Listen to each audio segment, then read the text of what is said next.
activities as NAIDOC Week. So, and as part of that, I'd also like to undertake our acknowledgement today. And this is the acknowledgement that we were given yesterday with the training we did, the cultural awareness training. So the acknowledgement of country. Here in this great island home of ours now, known as Australia, Aboriginal people have lived and practiced their culture for many thousands of years. Today, each and every one of us who live in this great land can be part of this continuing ancient culture by carrying out important diplomatic protocols. The important protocol I am carrying out today is acknowledging the traditional owners of the land we are standing on and all their countrymen. Further, I would like to respectfully acknowledge all elders and welcome everyone to this event today.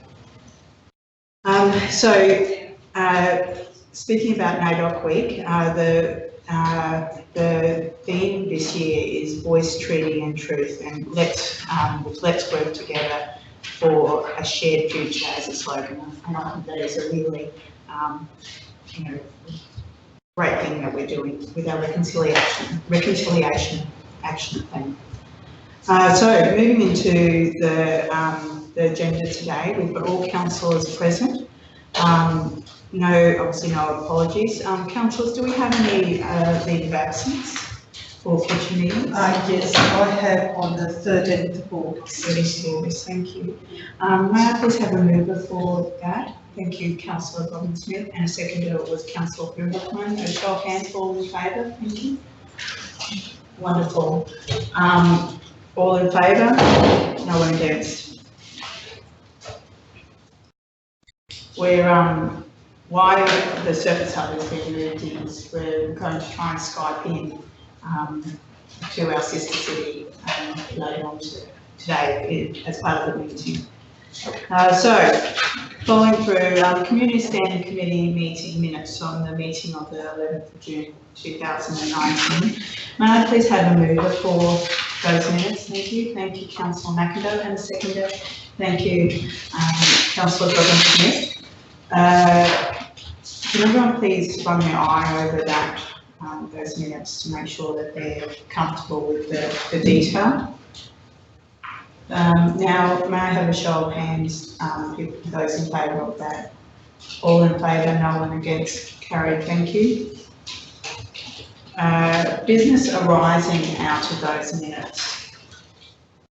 Does anyone have anything they wish to raise? No? Thank you very much. Okay, moving on to the review of outstanding meeting actions. You've got your register there. Is there anything anyone wishes to raise? The question I have is probably more a question of process, but I noticed like the detail of each of the community consultation actions has been listed in this resolution's register, and it would also be in the consultation tracking sheet as well. And I'm just wondering if I might minimise duplication of work for our staff, and whether there's some way of defining that or summarising it in this sheet. But anyway, just a note, really, it's something I've observed. So, any questions? Just the concern, Ms. Chair, is the trees, green trees, and that. How's that report going? We're down to less than 20% again at the dam with, some allocations being approved. I'm just concerned that we're going to leave that a little late. We don't want that to happen. And through that, Chair, to respond to that, Councillor McNair, we did have a little bit of an update, and there is a gap here, and one of those updates was in Jared's previous quarterly update for community directed facilities earlier this year. Just there certainly wasn't enough detail to cancel this action out, but I'll ensure that we have that for the next monthly meeting to make sure that the detail is sufficient to give you the comfort that we have a plan in place for the water and the project allocation.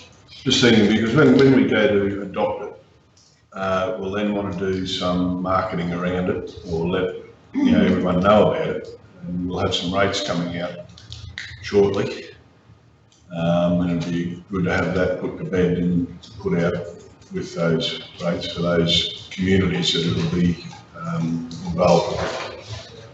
I do know that there's an action that's just been moved to the Finance and Infrastructure Committee for the review of the drought management plan.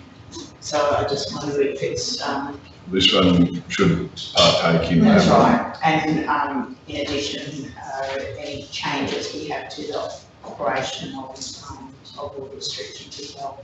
Feedback on that. Thank you. Madam Chair, just through you, a question for the GM of Communities in relation to the bikini and disability ramps. I'm pretty sure we're on track. I just wanted to make sure that the design the location now has been finalised, and it says July. It looks like this month the works for realignment might be the month. Through you, Madam Chair, we're hoping that July will be the month.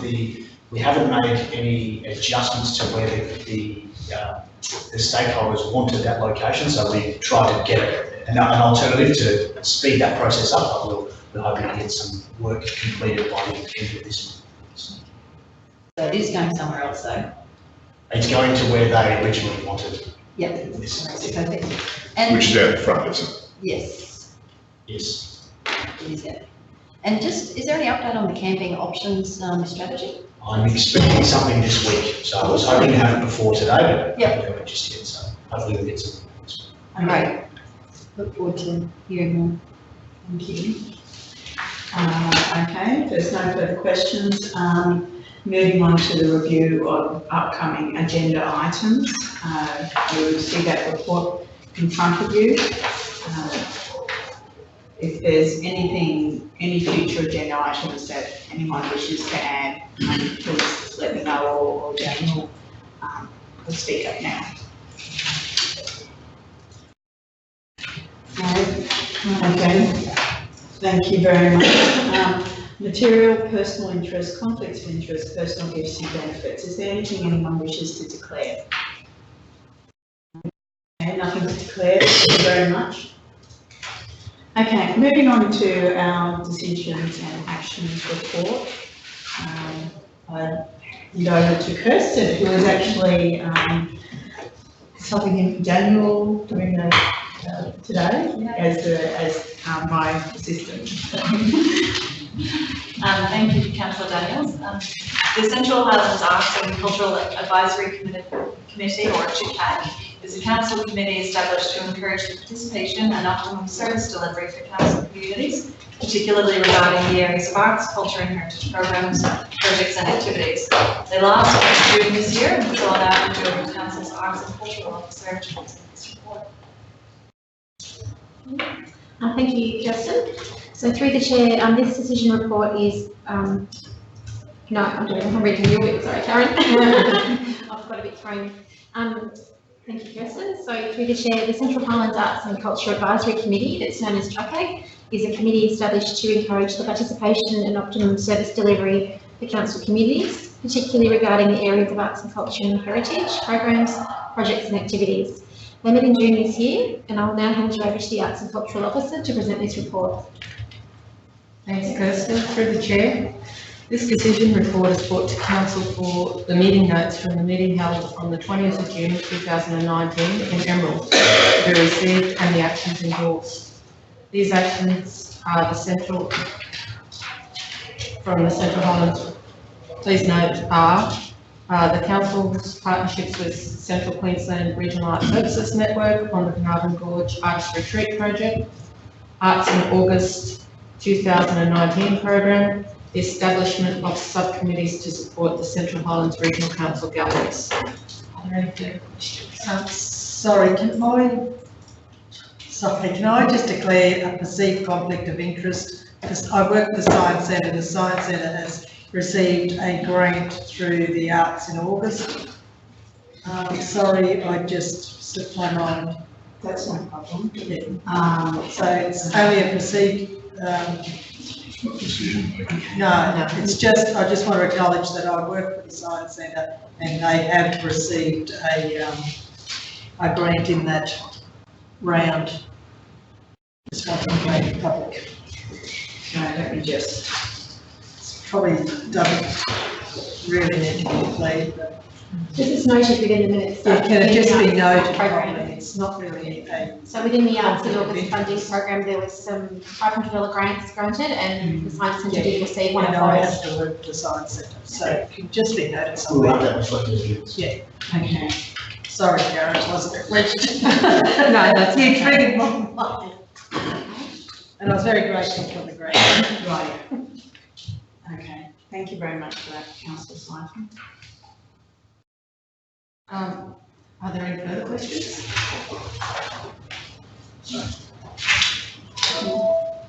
Okay, so if there's no questions regarding that, we've got the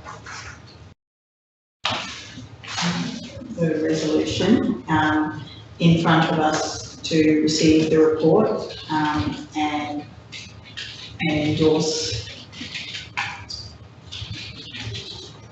Right? No, right, thank you. The resolution is there in front of us for receiving the report and endorsing the meeting notes as written on the screen. May I please have a mover for that? Councillor Grendelcombe and a seconder, Councillor Godwin-Smith. A show of hands in favour, please. All in favour, no one against, carried. Thank you very much. Councillor Daniels, just a comment. I think it's just great, the $500 grant, which is something new this year that the committee ran with. And it was really good to see so many applications coming from, various communities. I know we sort of hope that we'd have an application from every community. That's not the case, but we've got a really great range of projects there that have come forward through that process. So well done, Karen and team, because there's a bit of diversity there, and I think it's a really great outcome. So well done. Thank you. Thank you. Now, whilst we've got Karen and Suzanne sitting in the hot seat, I'll move forward if everyone is happy. We'll move forward to 11.1.3, the Creative Arts, Culture and Heritage Action Plan annual report, annual progress report. So page 50 of our documents. And I'll hand over to Kirsten to introduce that. Sure. Thank you, Councillor Jones. Through Chair, this update is to provide an update on the Creative Arts, Cultural and Heritage Action Plan, so the annual progress report. So I'll stand over to Suzanne and the team to provide that update. Thanks very much, Kirsten. Just before we do go into the PowerPoint, we just need to get that PowerPoint up because I think we haven't got that one correct. Apologies, there is for that last minute change. Thank you. So just while that's being sorted out, I'll just introduce, but there are two strategic documents that inform this action plan, and those two strategic documents are the Creative Culture Future Strategy that runs from 2016 to 2026, and the Heritage Management Framework that was approved in 2018. So through these two documents, their outcomes are delivered through the action plan that we're going to go through the update of now. And the action plan was adopted on the 12th of March this year, but the period being reported on is actually backtracked from then, from July 2018 to June 2019. So it's a full year's review that we're going to go through now. Thank you. Over to you, Karen. Thanks, Suzanne. Through the chair. The Creative Cultural Futures and Heritage Action Plan recognises, supports and celebrates the partnerships between community and government in the common goal of strategic arts cultural service delivery.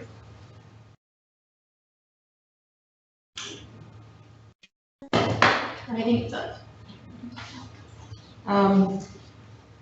The action plan provides a framework to recognise and celebrate the unique and quintessential Central Highlands character and its creative communities. It is facilitated by myself, the Connected Communities team, other departments within Council, arts and cultural agencies, the Central Highlands Arts and Cultural Advisory Committee and community volunteers.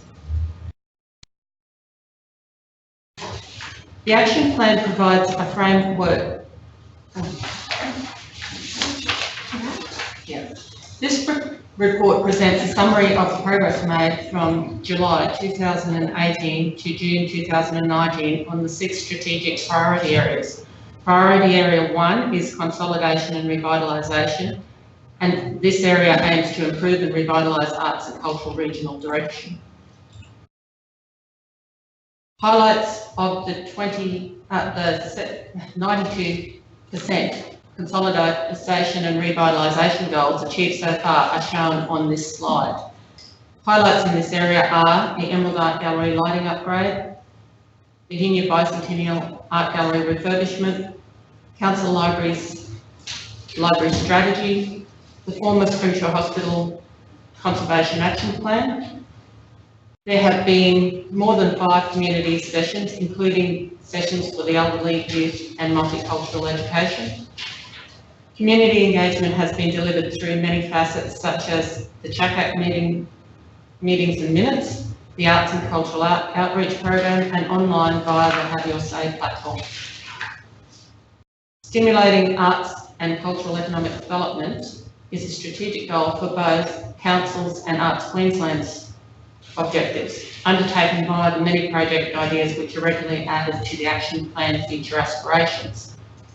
In the area of consolidation and revitalisation, Council maintains our regional art galleries also, and as you will see on the next slide, the facilities team also maintain community halls.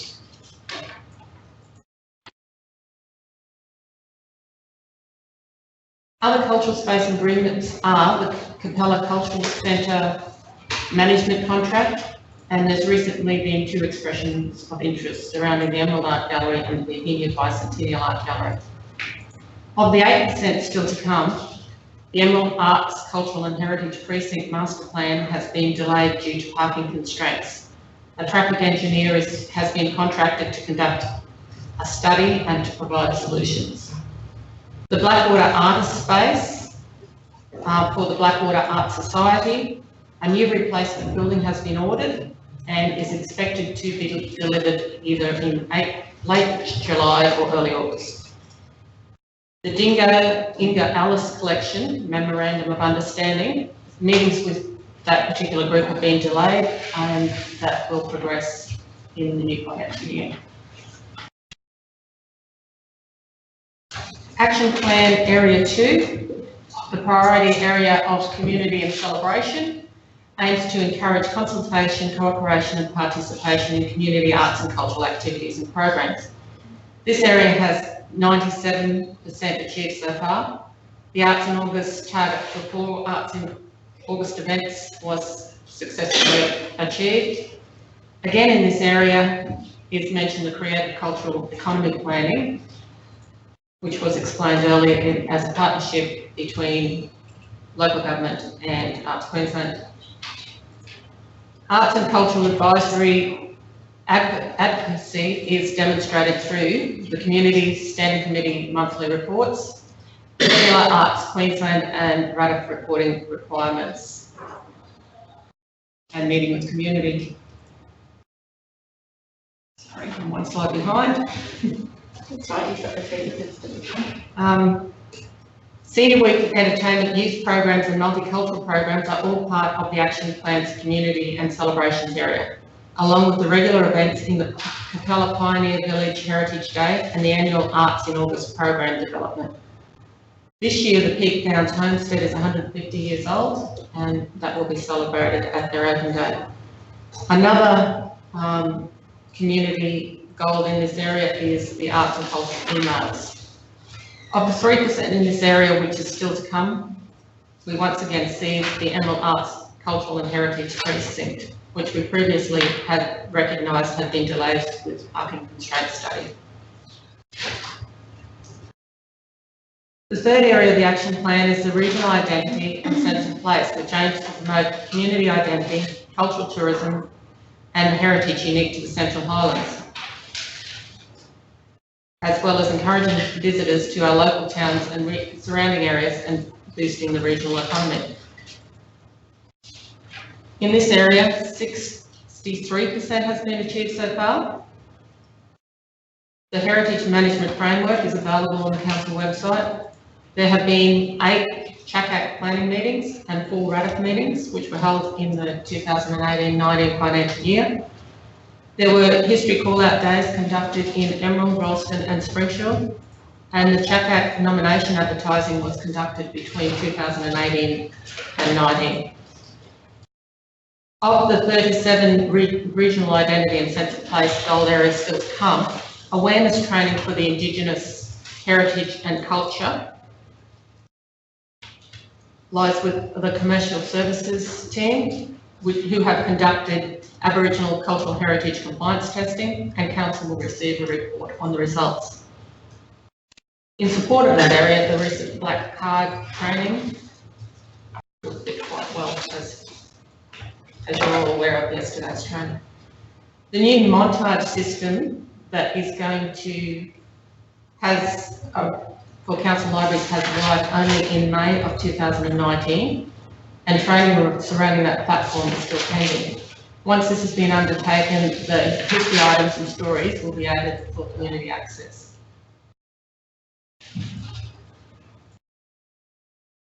Priority 4 on the action plan, positive partnerships, is 100% achieved. This area aims to foster strategic partnerships to improve and enrich arts and cultural communities. The positive partnerships achieved are the arts and cultural mailing list marketing, council shared funding opportunities, community directory, community support by myself with the support of CHACAC, linking arts and cultural organisations, Arts Queensland Partnership, Queensland Museums Partnership, the Central Queensland Regional Arts Services Partnership, and NAIDOC partnerships, which are quite out during this week.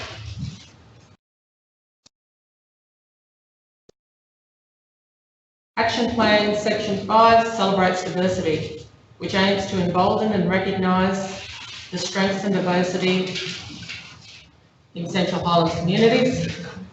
94% has been achieved in the Celebrate Diversity area, the promotion of multicultural diversity, building relationships as per the Reconciliation Action Plan, NAIDOC events, NAIDOC invitations and promotion, council inclusion in NAIDOC events, and raising awareness of the RAP through the libraries.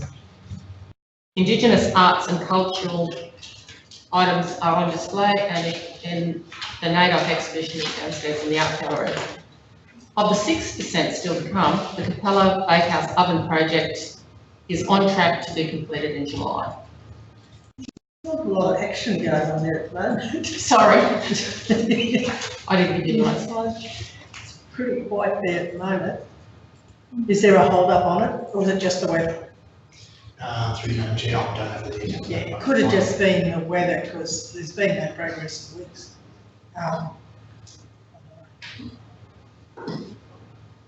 My last advice was the builder will be on site on the 22nd of July. Off-site. On No, I heard he was supposed to be finished by then.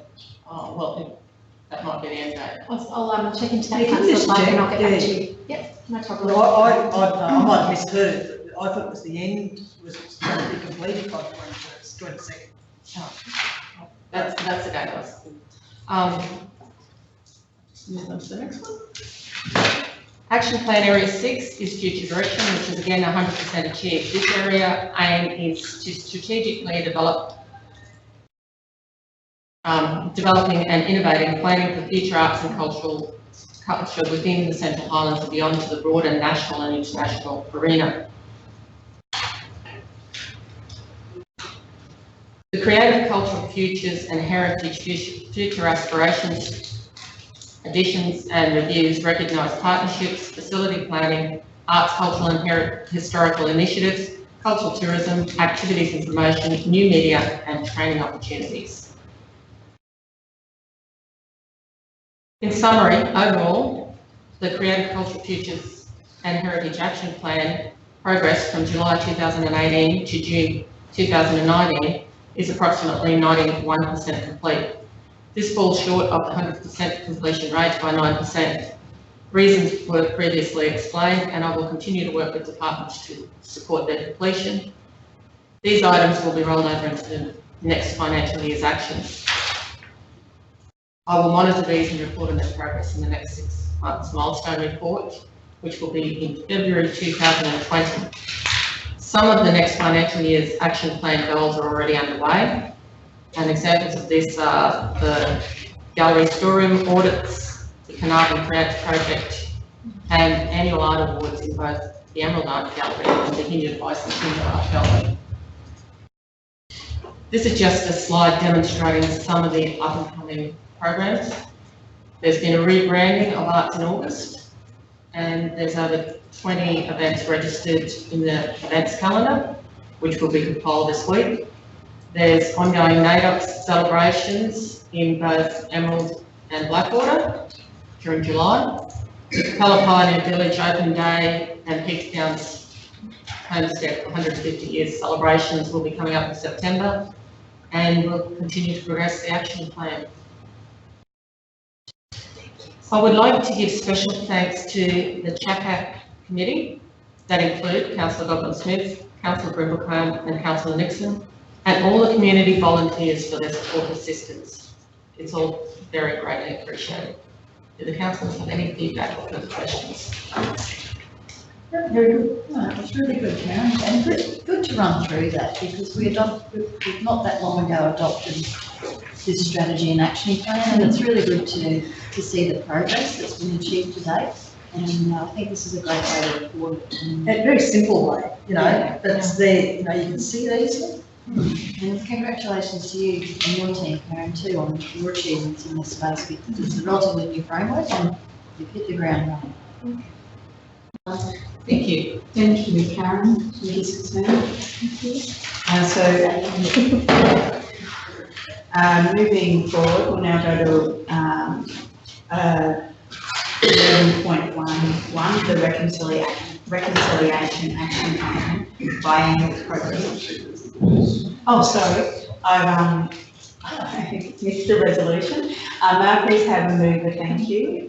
Councillor Brimblecombe and seconder, Councillor Godwin-Smith. Show of hands, all in favour, please. Thank you. No one against, carried. Thank you very much. Go through the chicanes. Oh, and you know, so awesome in this boardroom. So I'll hand over to Kirsten to introduce this next report. Thank you very much, Kirsten. Councillor Daniel. So Council's reconciliation plan was endorsed by Council on the 12th of March 2019 and represents Council's commitment to advancing reconciliation over the next 2 years. So following on from the cultural awareness workshop today, I'll hand over to Suzanne to introduce this. Just give me one moment while I get these slides show ready for everybody. Do I need to do some magic has happened at your end? Oh, lovely. Thank you very much.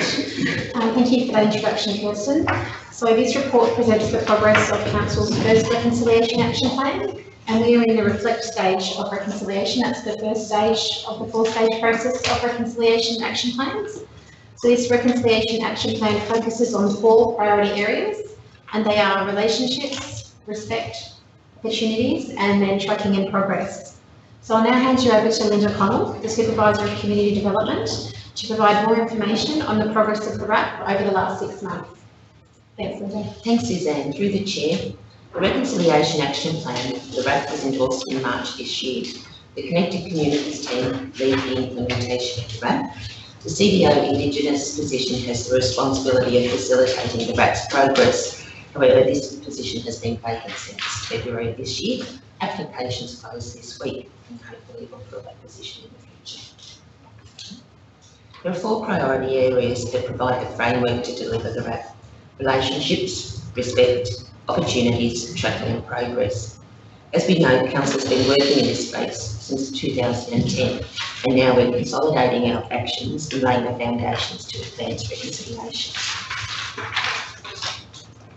Relationships. We've been building strong relationships by connecting our staff, organisations and community members with Aboriginal and Torres Strait Islander people, sharing experiences and developing partnerships, building strong, positive, two-way relationships built on trust and respect between Aboriginal and Torres Strait Islander people and other Australians.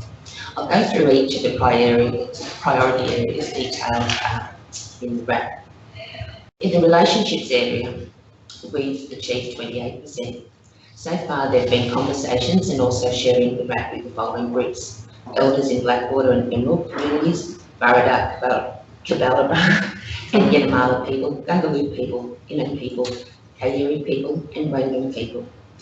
Initiated conversations with Warrabinda Knowledge Centre and their art group, exploring the opportunity to partner in an exhibition across both council areas.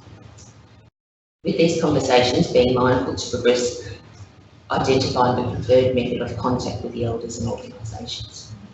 We celebrated National Reconciliation Week. We had Aboriginal poet Dan Davis return to the region. He was very proud. He grew up in Bluff. We hosted 3 events in Bluff, Blackwater and Emerald with 51 people attending. And this provided a platform for some honest and open conversations. There was an article in CQ News acknowledging National Reconciliation Week. Staff and community members were invited to come together and celebrate community events. Events were registered with the National Reconciliation website as Reconciliations Australia resources were promoted on our intranet. We've increased awareness of the RAP by additional resources in the libraries. A communications plan has been developed, and we've been publicly promoting the RAP through our interagency and our other network meetings for our team. Still to come, 72%. We need to select a champion and establish a RAP working group to support the implementation of the RAP. Discuss and agree on key deliverables, mission statement and terms of the reference for the reference group. Priority 2 is respect. Demonstrating respect with Aboriginal and Torres Strait Islander people's cultures, lands, water, histories and rights by focusing on acknowledgement, sharing our pride and appreciation of cultures and acknowledging their history, shared understanding and learning.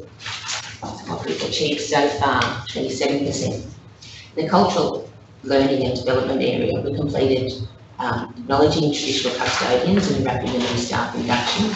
Staff have been invited to participate in community cultural events. We're completing today the Black Card Cultural Capability Training, which will cover 40 staff. And this will assist us in determining what training can be delivered effectively and efficiently to all staff in the future.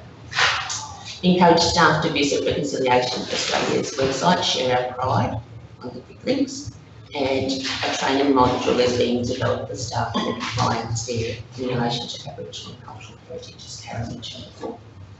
Now your work gets here, and what a great week for everything lining up and coming together. We supported Emerald organisations in hosting the Metamorphs Festival last Sunday. As Councillor Daniels mentioned, there's an art exhibition and morning tea on Thursday. We're also facilitating the planning group in Blackwater, and the street march and ceremony will be on Friday the 26th. There will also be Aboriginal art workshops in Capella, and we're partnering with CTM Links. Other activities are developing in the Blackwater community as community members' interest increases. There's aunties doing craft and damper making in the schools, and some of the uncles are doing some talks as well. So it's very fluid. As the momentum increases, the activities have increased. We've been increasing awareness and understanding of cultural protocols, the significance and the meaning behind welcome to country and acknowledgement to country is on the internet, and palm cards are available. As relationships develop with traditional custodians, we are working towards developing a list of elders and their contact details for conducting welcome to country, noting their areas that they associate with, so that will make it more available to other departments in the organisation. Acknowledgement of the region's Aboriginal and Torres Strait Islander people at the start of significant council events, such as council meetings and official openings. However, we've still got 73% to go. Investigating Aboriginal and Torres Strait Islander cultural learning and development packages, raising internal understanding of Aboriginal and Torres Strait Islander cultural protocols, introduce the acknowledgement of the region's Aboriginal and Torres Strait Islander peoples on strategic documents. Priority 3 is about opportunities, exploring and creating opportunities for Aboriginal and Torres Strait Islander peoples, organisations and communities. And I guess in the future this is the area that will make the difference in closing the gap. So far, 14% achieved. We've introduced an identifying component to new employee forms to capture the data on Aboriginal and Torres Strait Islander people when they're employed with council. explaining council's procurement process, how to become a supplier, and invoicing requirements, and as mentioned before, increased resources in the library. Still to come, over 6%. Inform Aboriginal and Torres Strait Islander owned businesses listed in the Deadly Directory of how to become a supplier to council. Promote and encourage existing employees to identify, and so we can create a baseline so council can monitor employment rates of Aboriginal and Torres Strait Islander employees in the future. Also promoting the first 5 Forever program working towards literacy and numeracy. Priority 4, tracking and progress. This priority is important to demonstrate the council's commitment to the reconciliation journey, monitoring in progress and always continuous improvement. How we've been going in this one? 33% achieved so far. The RAP was submitted to Reconciliation Australia for review after it was endorsed by council, and we haven't had feedback as yet. Building support for the RAP with the budget allocation and implementation of the RAP, and report to council biannually for 6 months. Still to come, 67%. When Reconciliation Australia reviews the RAP and provide feedback, the annual RAP impact measurement questionnaire will be progressed then. The working group will develop a system that many teams across council can report on their responsibilities in an efficient format. So overall, we've got 28% for relationships, 27% for respect, 14% for opportunities, and 33% for tracking and progress. Looking at these figures, I think there are a couple of things that need to be considered. The basics of community development. We start where people are at. We invest the time in building meaningful, respectful relationships. We sow the seeds, we water, we nurture, we build capacity, and great things can happen. Also yesterday it was mentioned in the training, and it reinforced this in the cultural context. The value of relationships for Aboriginal and Torres Strait Islander people, and the importance of investing the time for strong foundations for relationships. And without relationships, no business will be done. So where are we for the future?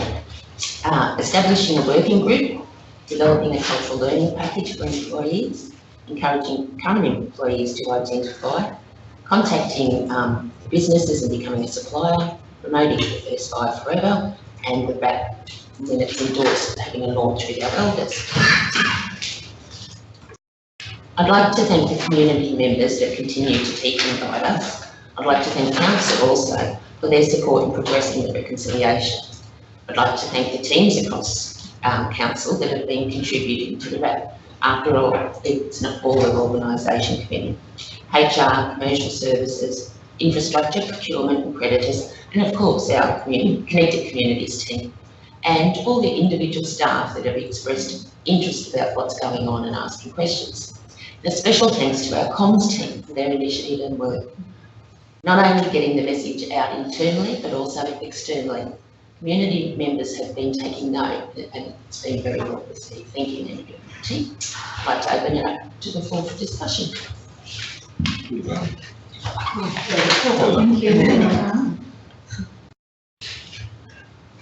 Any questions? Through the chair, you're always picking up on the English. I'd just like to have a look at the 25% shortfall. It actually should say 50% shortfall. It's just an English thing. Because we're, excuse me, Councillor Daniels. So it's a 6-month report, so it would only be 50% is the highest grade we could have at this point of the year. That's correct. Yeah. And you're at 25%, which is 50% of where you'd like to be. That's so it's not a 25% shortfall, it's a 50% shortfall. Yeah, where you'd like to be. fair call. That's all. Thank you for your insight on Just had to say something. You can't have everything.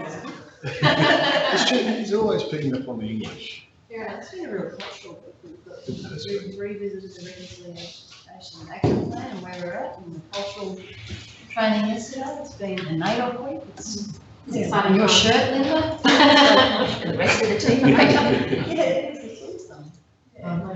Thank you very much. ladies, Linda and Suzanne, for that report. Thank you. So if there's no further questions, I'll ask for a mover, Councillor McIndoe for the resolution, and Councillor Robinson is the seconder. Show of hands, all in favour, please. Thank you. All in favour, no one against, carried. Thank you. Right. So moving on to the Library Strategy and Action Plan Biannual Progress Report. I'll hand over to Kirsten to introduce that report. Thank you. Madam Chair. So the Library Service Strategy and Action Plan report was endorsed by Council in February 2019 and represents Council's commitment to strong, vibrant communities, with the libraries being directly related to the Council's organisational priority. So in the view of Council, so I'll hand over to Suzanne now to introduce Kira for this report. Thanks very much, Kirsten. So this report presents the progress of the first library services strategy that we've had for council. So it's exciting times. The library staff have done a great job with their first year of their first strategy. So the library team have completed actions from the first 6 months of the plan. So that's running from January this year until June. Okay, so I'll now hand over to Kira Nance, the Coordinator of Library Services, to provide the details of the progress made. Thank you, Suzanne. Through the Chair, our Library Strategy and Action Plan was endorsed early February in 2019. The library team had begun preparation in advance for the endorsement. This allowed us to have a smoother, more consistent rollout and implementation of the plan. Our Library Strategy and Action Plan was first officially kicked off in January 2019. The library team has had the responsibility of continuing library operations as well as implementing the activities and projects laid out within the action plan. The alignment of our vision and mission statements is to focus on improving our services to the community, the organisation, and our back of house operations as well. So as you can see on the screens, our strategy and action plan has 5 priority areas, which focuses on the learning and training of our staff, branding and marketing, community partnerships, the community events, programs and services, and of course our facilities as well. And this progress report is updating on each of those 5 specific priority areas. First, we have our library staff learning and training, which we have reached 100% for this first 6 months. We've completed an audit, a training plan, which is consistent with the organisation's performance appraisals and PDs for each of the roles. We've also completed our testing and training for the training plan with our new tools and methods and the development of procedures. Through use of Council's Skype system and the Onedrive, we've been actually creating our own video training tools, allowing our staff to access recorded videos on how to complete specific tasks anytime, anywhere. Our next stage is to complete the targets on our training plan, reviewing the results and planning future improvement and further development, and the development of a library-specific induction kit that would be provided to pre-existing staff, but also allow for a more consistent and effective transition for any new recruits as well. A special thank you goes out to the HR team, as well as our comms team, and the Toto project and everyone that was involved in that project specifically. Our library branding and marketing has also reached 100% for the 6 months. We have completed an audit, a draft communication plan for specific communication strategy documents for each individual project, the library engagement plan to be implemented with a regular community survey, a change in platform from the OPAC to Montage, which has been well received by the community, and the library's attendance in 5 community events such as playgroup events, Under Rates Day, school visits, the race day and the Sunflower Parade. The next stage is achieving the goals on our communications plan, reviewing the progress and results of the communications plan, consistent posters, templates and platforms, and research into further media options. A special thanks goes to the communications team, the Connected Communities Development and Engagement team, and all council teams involved in Sunflower Parade and Family Race Day. Our library community partnerships is also at 100%. We've increased collaboration with internal and external groups for different programs, services and events. School visits have increased, including the first ever Duringa State School visit to the CHRC Duringa Library, which we're quite proud of, for an International Women's Day event. The library service has joined different groups such as Ryan, the CRGs and interagency groups. We've increased community partnerships with different parties such as Centrecare, the Emerald Girl Guides chapter, Wheel of Wellbeing, and ongoing conversations with other community groups are continuing. And we've also partnered with an open day for the Emerald Arts Precinct as well. Coming up is additional partnerships, upcoming events which we are currently proposing. An alternating library representative to attend each of the different groups' meetings. And a special thanks goes to the Connected Communities team and various community groups. For library communities, events and programs, we've also reached 100% in this area. We've completed a library audit on all of our programs, services and events. We've rolled out a consistent services across each of our branches, such as book club, reader kits, and robotics. They are now accessible in every single library across the region at any time. And this is something that hasn't been done at other libraries, so we're very proud of it. We've also been able to offer an author talk across the region. We've done 2, one of which attended every library facility across the region, which again hasn't happened for us before. We've developed a shared events calendar in Onedrive to help with planning for future programs, services and events within the calendar and our future budget applications, as well as planning a rebrand of quite a few of our programs to make sure that they're all consistent and the standard is consistent as well. We've implemented a new app called Canopy, which is video streaming, free for all of our region to use.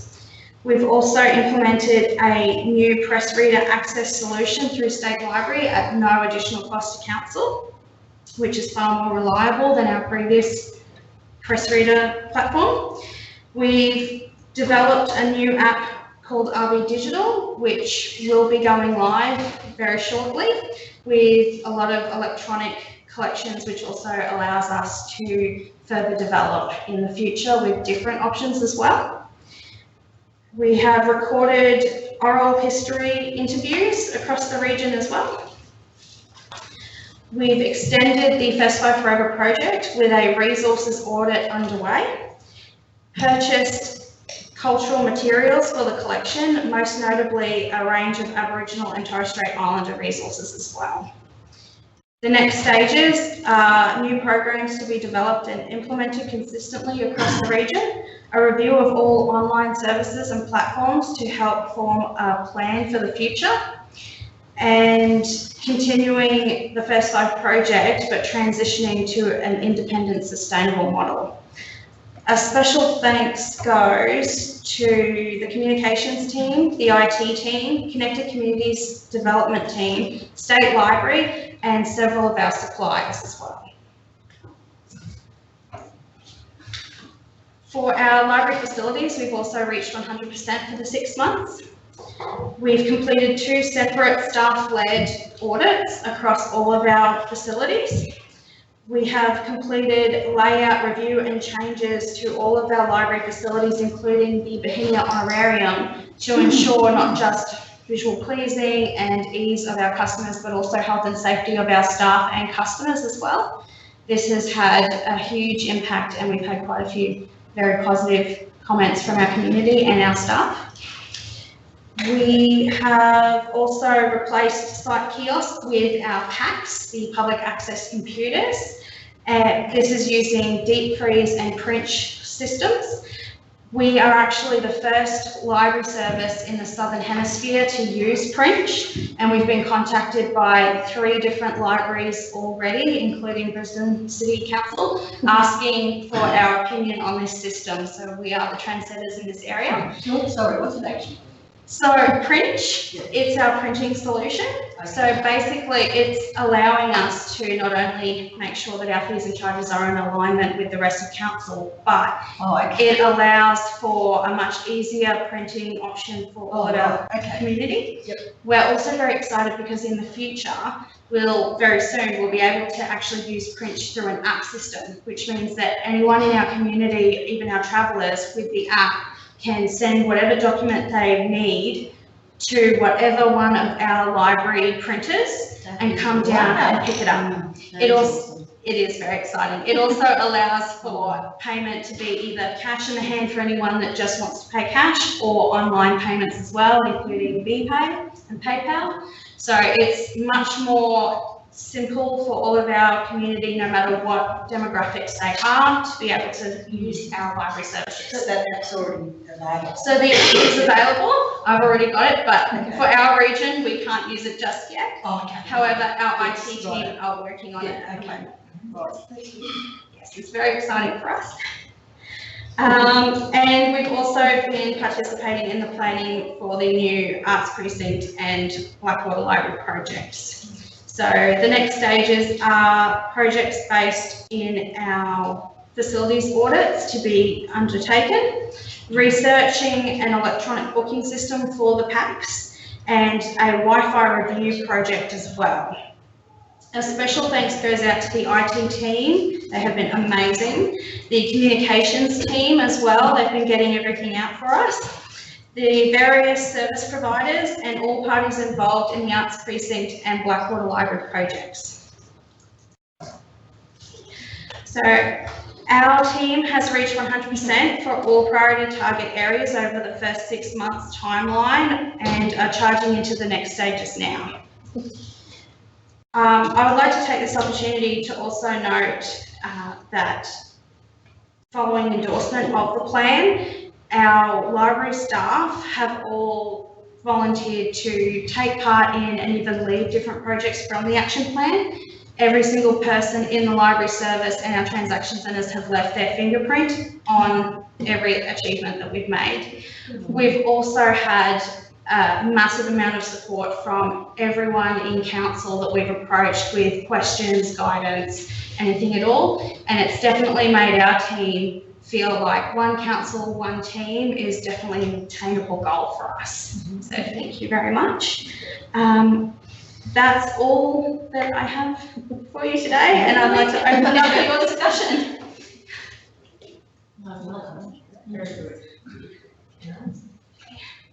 Just a question through the chair. How's our trending? Like, are you seeing a great deal, are we logging that, our usage of our libraries? I know it's really difficult when we're undertaking stuff externally, but our internal usage, what's that looking like? And are we monitoring whether it be the nomadic type or the touristy type or local people? So, through the chair, we do actually record all of our stats.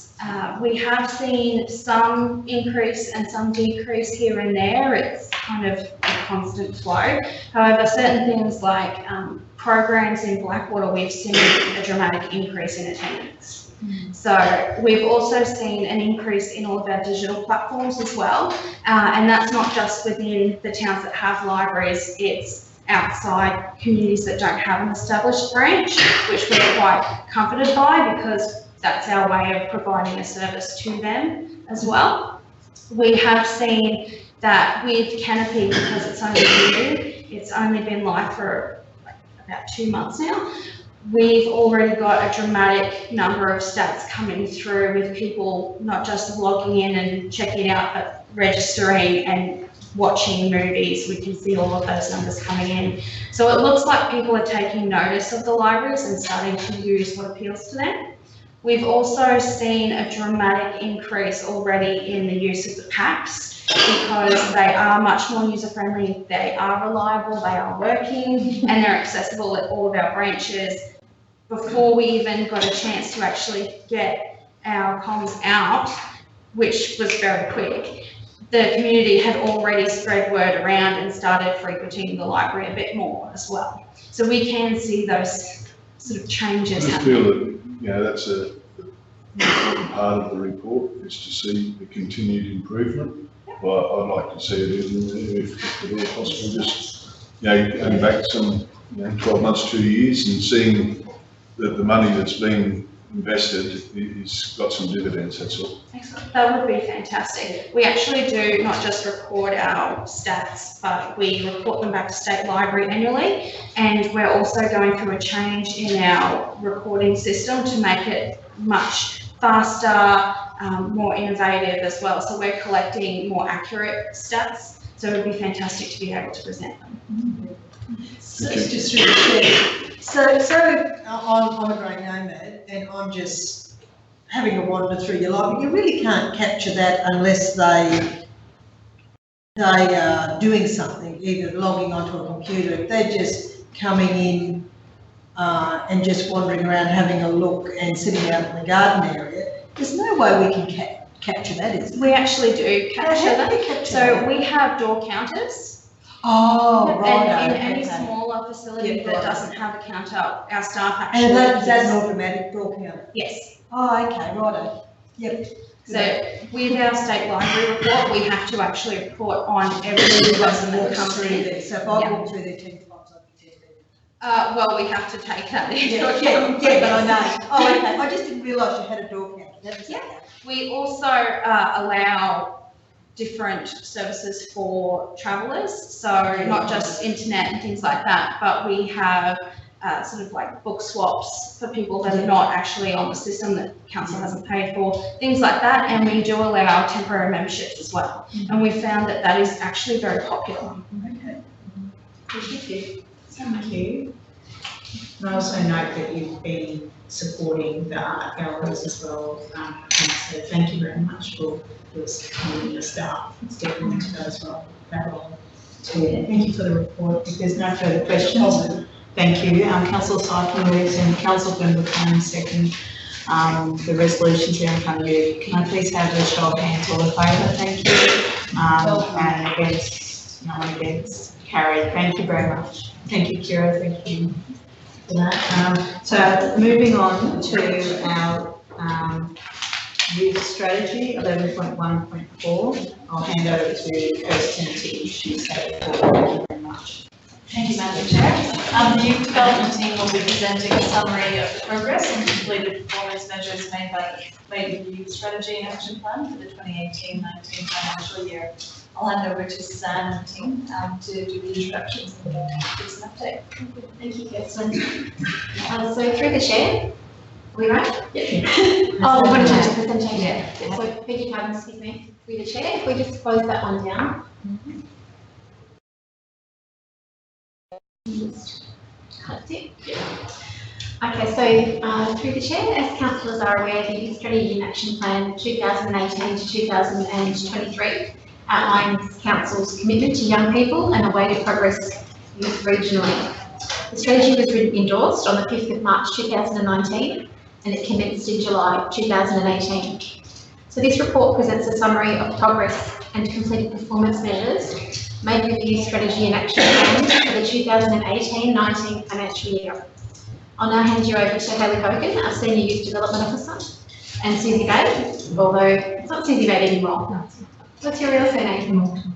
Susie Waterman. We're all getting used to that. Our Youth Development Officer, to provide some more information on the Youth Strategy and Action Plan for the last financial year. But just before we do, I'd just like to acknowledge that unfortunately Josh Hudbuck, our another Youth Development Officer that makes up this team, is unfortunately not able to be here today. But I would like to acknowledge the great contribution that he has made to this team, and that when we go through the results today, those results wouldn't have been able to be achieved without his contribution as well. So just to acknowledge that as well. Thank you. Thanks, Hayley. Thank you, Suzanne. Through the chair. Before I start, I'd like to acknowledge one. I was going to do our fancy one that we got yesterday, but I jumped there. So I would just like to acknowledge the traditional custodians of the land which we are delivering our report on today, and respectfully acknowledge past, present and emerging elders. So 6 months ago, you met Susie and myself. We were sitting here and delivering the 6-month report.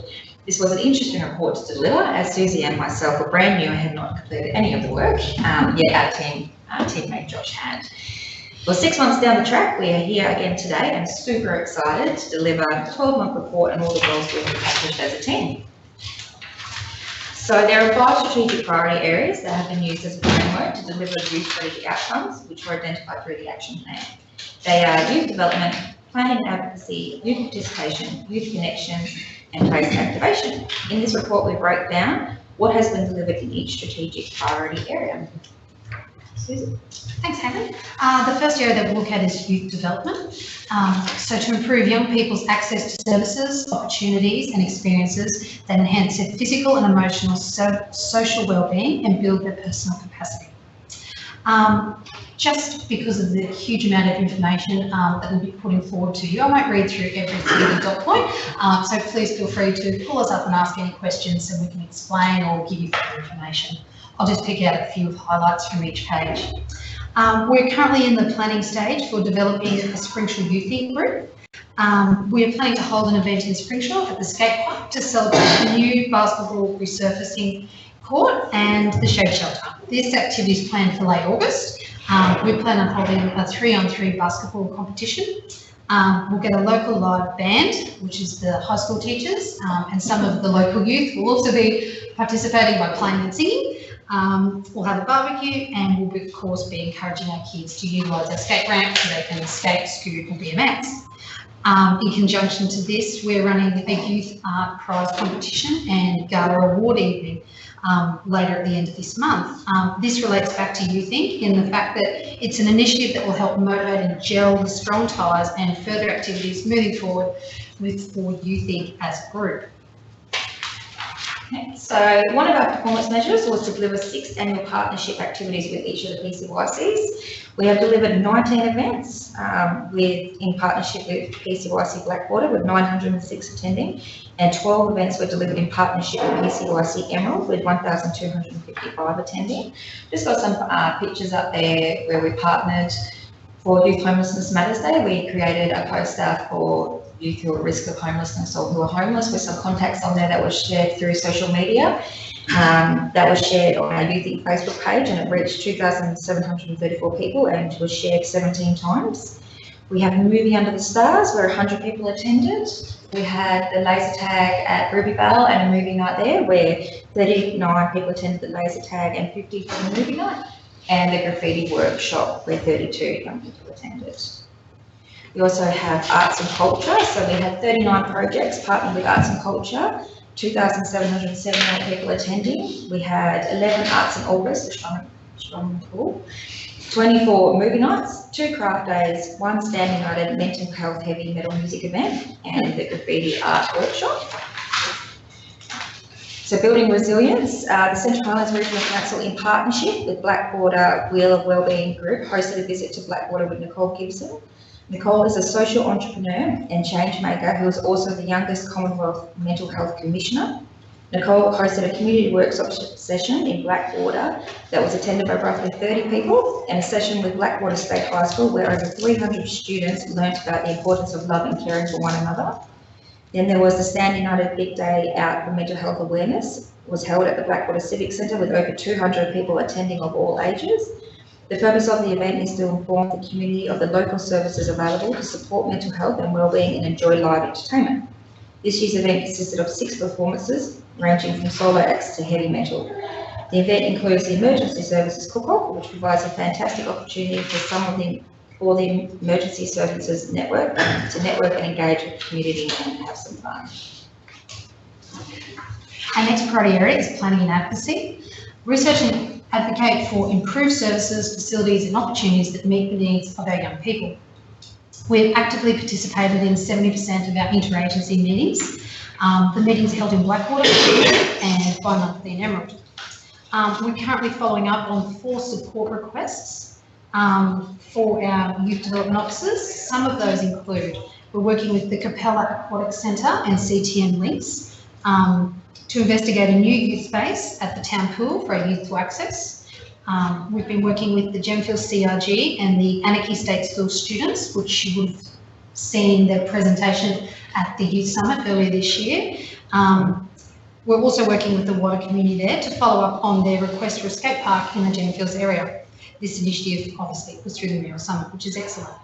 We're also working with the Springfield Rural Fire Auxiliary Group, and we're investigating a collaboration between potential Youth Inc group and the Billy Cut Race Day. Next one, this one continues. We've held 2 meetings with PCYC to discuss youth fitness and access and trends. We have regular and open communication with both Emerald and Blackwater PCYC on all things local. And we have had 45 youth successes recognised through our council online networks. So we operate a Youth Inc Facebook page managed by myself, Hayley and Josh. We have daily engagements, we have a strong following from youth and interested parents, plus the wider community. So here is where we partnered with the Australian Defence Force to deliver a Defence Career Information session for the Emerald at the Macdo Function Centre. 35 young people and their families attended the session. Another one where we partnered with Queensland Police to deliver a Queensland Police recruiting seminar with Acting Sergeant Debbie Smithson, a recruiting officer, and Adrian Coolwell, Indigenous Employment Officer. And some of the local police officers also came down and shared their stories, which was really great. We had 65 people attend, including 2 young women who travelled all the way from the Sunshine Coast to attend. I'm not sure, they didn't realise there's probably some 7 years closer, but they decided to come out to Central Islands, which is great. Thanks, Hayley. Our next priority area is youth participation, where we were 100% complete. So we encourage and facilitate youth participation in local events, programs and activities that support the growth and the success of young people. Some of the leadership initiatives delivered so far have included a breakfast club at both Capella State High School and Capella Primary School. The primary school both schools have run for the whole of term 2. The program encourages kids to understand the importance of eating breakfast, concentration levels, healthy eating, social interaction, cooking and food preparation, and physically providing a breakfast meal for some kids who aren't encouraged to have that meal or may not have access. The program then went further again. The primary school leaders then took it upon themselves to take full ownership on their own accord and completely cook, prepare and serve the breakfast to their fellow classmates, with some parents assisting along the way. I'll be attending the assembly next term to award certificates to those outstanding individuals. Further to this, the program will continue with the primary school in term 3, with the P&C taking over. Attendance in some of those breakfast sessions range from between 75 students to 135, which is just excellent. The new principal at Capella State High School is also keen to take over the initiative going into term 3 due to high success of the program.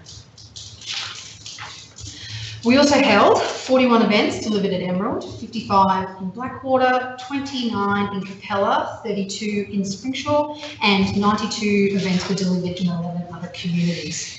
And as Councillor Daniels mentioned before, we have an 8-up week this week, and we'll be holding the the morning tea and art exhibition on Thursday. So here's just a photo about Blackwater Youth Inc. They did a small communities road trip that consisted of 4 activities in the towns of Duringa, Dingo and Bluff. The Blackwater Youth Inc. Group participated and assisted in activity planning and preparation for each town, including out in the Dingo Town Hall. 16 Youth Inc. group members attended the camp. The activities were in Duringa with laser skirmish, Dingo skate afternoon, Dingo movie night and a bluff skate competition. This was in partnership with the Blackwater PCYC. They contributed provision of a bus, ute and 2 trailers, as well as their Youth and Community Officer Rachel Sherman and Managing Sergeant Patrick Dyer. Basically without their support the weekend wouldn't have happened, and we've had some great feedback and more events like this requested for the future in the smaller communities.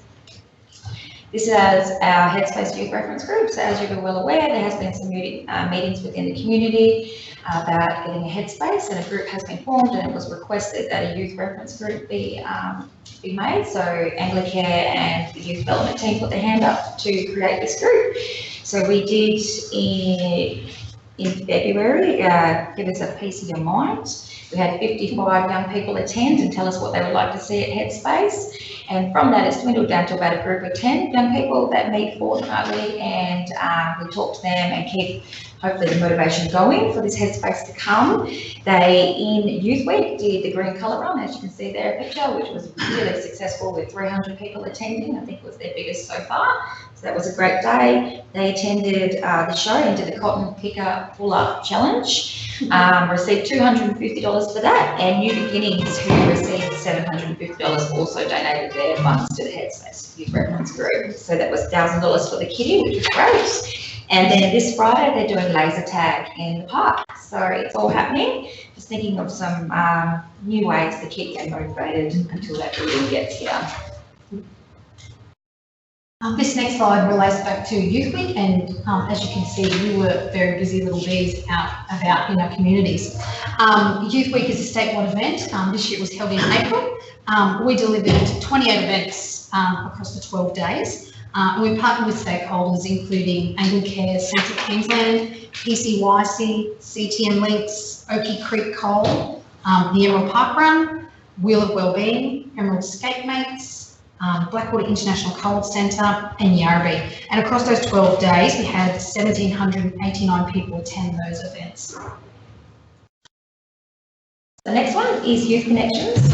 Develop partnerships between young people, business and community that provide platforms to deliver on youth needs. So as we mentioned before, we have our Youth Inc. Social media Facebook page. Over the year, we've done 141 posts, and that's reached 135,686 people. We maintain a youth-based email distribution list, as well as a school email distribution list, and most recently a Ryan Network mailing email distribution list. Youth in Blackwater is heavily involved in a lot of event planning for everything that they do over Blackwater, and also Summer Emerald events. Next up, the annual Mayoral Student Leader Summit. For 2019, it was held on the 2nd of May in Blackwater. This was the 10th summit held, with 200 students, teachers and council staff enjoying the keynote speaker and the social interaction. Our guest presenters included Australian Red Frogs, Graham Hyman and Nathan Hulls, who were very engaging for the students and delivered really inspirational messages, captivating their audiences. One example that I brought up before was the Yanaki State School, who were one of the schools selected to present on the day. They've taken their message one step further and presented it at their CRG meeting. It's been a great opportunity for them to have their voices heard and recognised in the community, and they can keep moving that forward in conjunction with us. So here's just a photo of us working collaboratively with the Neighbourhood Centre, Rachel, and Department of Education, Shush. This was where we set up down at the Emerald Centro to engage young people aged between 15 and 19 for the Get Set for Work program. We probably interacted with approximately 30 young people who were either interested for themselves or their friends.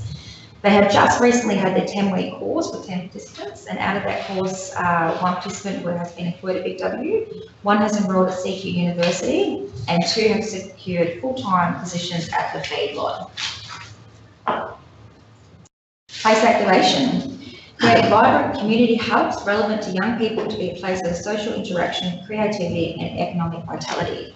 So 64 different spaces have been engaged to deliver council events, 49 supported initiatives delivered in public spaces, 2 schools were engaged in library service initiatives, so Springshaw and Ralston State School, and we have provided our movie screen to many, many events to provide to the groups and organisations for fundraising. Next up is road safety. So this year I've held 2 events in the Springshaw area. The first one was the Ride Skate Scoot or Walk to School National Day, held on the 22nd of March. We had about 70 people attend in total, including students, parents, teachers, counsellors, staff, and other local community members. Everyone socialised, devoured barbecue breakfast at Rich Memorial Park in Springshall, which is a great public space. The local Springshall Sergeant, Sergeant Luke, undertook tyre pressure and bike safety checks. He also facilitated the safe crossing of the street and highway for students to proceed to school, which looked very similar to the Tour de France when you saw all of the little students heading off down the hill, which was great. The second event, which was actually held the next day, was the RAPT event, Road Accident Awareness Program. This is a joint initiative between Central Highlands Regional Council, Springshall SES and the Springshall Fire Auxiliary Group. It was held March 23rd in Springshall. A mock accident traffic site was set up to create an increased awareness of local young drivers around the ages of 16 to 25 to talk about the flow-on effects for people attending those traffic accidents and the wider community. It also explained and demonstrated the actual processes involved with the fire emergency services, police, ambulance, SES and other emergency services that attend the accident sites. Obviously the broader effects on the community have a ripple effect. Next up, Australia Day Awards, something we do every year. So this year there was awards days held in Emerald, Blackwater, Springshall and Tieri. It's a great day where we recognise the efforts of our local community members, young and old. This year in Springshall, Central Highlands Regional Council hosted a community breakfast, which was then followed by a community event, which was the 10th annual Billy Cart Race and Family Day. And we're currently working with the organisers to look at possibilities to leverage further youth activities at this event. So Central Highlands RYAN, so Regional Youth Alliance Network. So we took it upon ourselves and realised there was a bit of a gap with everyone coming together. So youth development team created RYAN. We created, had our first meeting, created the logo, created terms of reference. So the network provides opportunity for local government, youth-related service agencies, education providers and faith-based organisations to meet monthly to share information, provide support, access professional development opportunities, identify issues affecting young people, their families and service providers. RYAN also facilitates development of partnerships and collaboration, information and resource sharing, discussion and coordinating of funding, improving services, networking, cooperation, coordination and integration of youth agency programs, and opportunities, for advocacy together with or on behalf of young people and to provide formal feedback on regional youth issues. So we had our first meeting in May where 12 people attended the meeting representing 10 different organisations.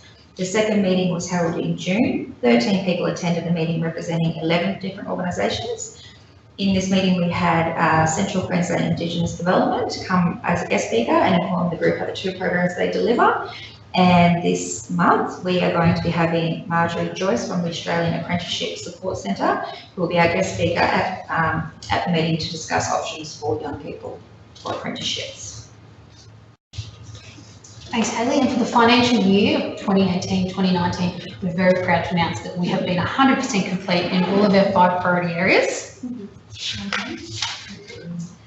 So coming up, there'll be a growth of the 3rd youth group.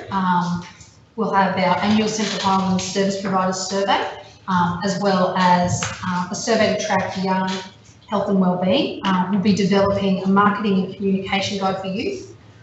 We'll be looking at the creation of a youth development information pack for student leader groups, and we'll be having annual reference group surveys to understand community perception of youth-based facilities in our areas. That's us. I would like to thank everyone at Central Highlands Regional Council that has supported our team, from Parks and Gardens, procurement, IT, comms, customer service, accounts, you name it, everyone, councillors, mayor, all the connect communities and everyone in between. We've not been able to achieve 100% without everyone's support and assistance. Recently sent out an email saying it takes a village to raise a child, and we consider it takes the whole of Central Highlands Regional Council to deliver youth strategy. So we're very thankful for everyone who was involved. And then this is us. Thank you for listening. Any questions? Fantastic achievement. Very pleasing. So effective now with the strategy. Yeah. And the reach you're getting is incredible. They're really powerful statistics in there, aren't they, in terms of, well, the number of events you've had, but the way you've just been able to get to kids that we've never been able to get to. Yeah, that's before. It's really awesome. And 3 youth in groups, wow, it's almost. Yeah. No, it's going to be great. Thank you. Well done. Thank you for that presentation. May I please have a mover for that? Thank you, Councillor Swiper and Councillor Godwin-Smith. Second that report. Show of hands in favour, thank you. All in favour, no one against, carried. Thank you very much, youth development team. And please, yes, thank you very much. Right, moving on to our information reports and the customer and commercial services. These are the community consultation meeting minutes. So I'll hand over to the rest to introduce those. Thank you very much. No, your turn. Oh, Solomon, sorry. I'll hand over to Solomon.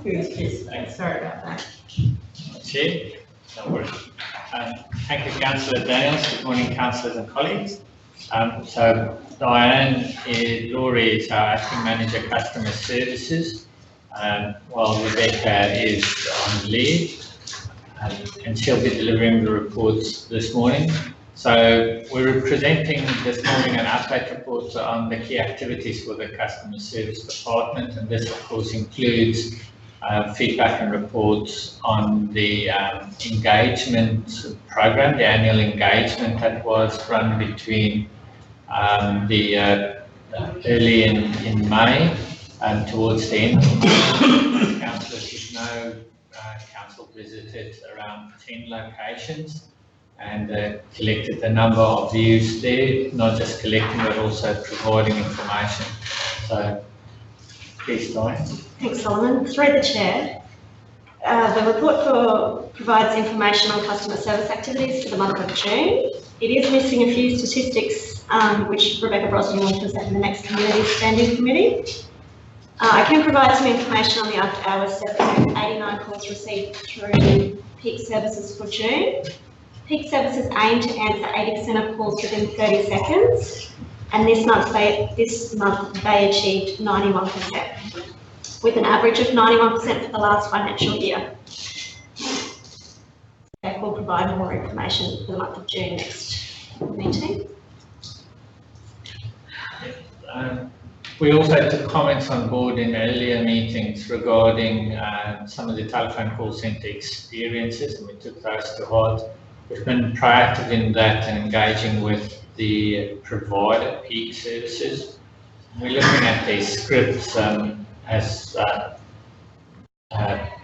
Diane noted, how long they take to answer phones, how long people stay on the phones, how many of the people can be helped in the first call, and how often they have to make CRMs for us here at council, so that we can take that over to try and see if we can reduce some of the possibly perceived frustrations as there must be with the after service. So although it's an ongoing matter and our review is still in process, we are actively discussing the matter with them, and we'll keep council involved as to how we go with that.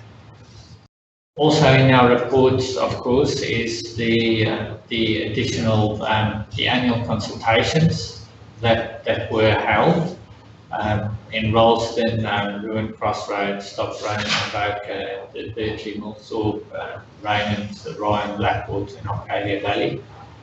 The report's got the minutes of those meetings as annexures to Diane's report. If there's any questions on that, we're happy to take that. It is the first time that this current team has operated and managed the process, and it has been a bit of a learning for us. As an example, the process followed was obviously, let's have the meetings, then let's have all the meetings, then we regroup back here, we create the minutes for the meetings, and then from the minutes we go do the CRMs, and from the CRM people will then start doing the either providing the information or whatever the request was, deal with it.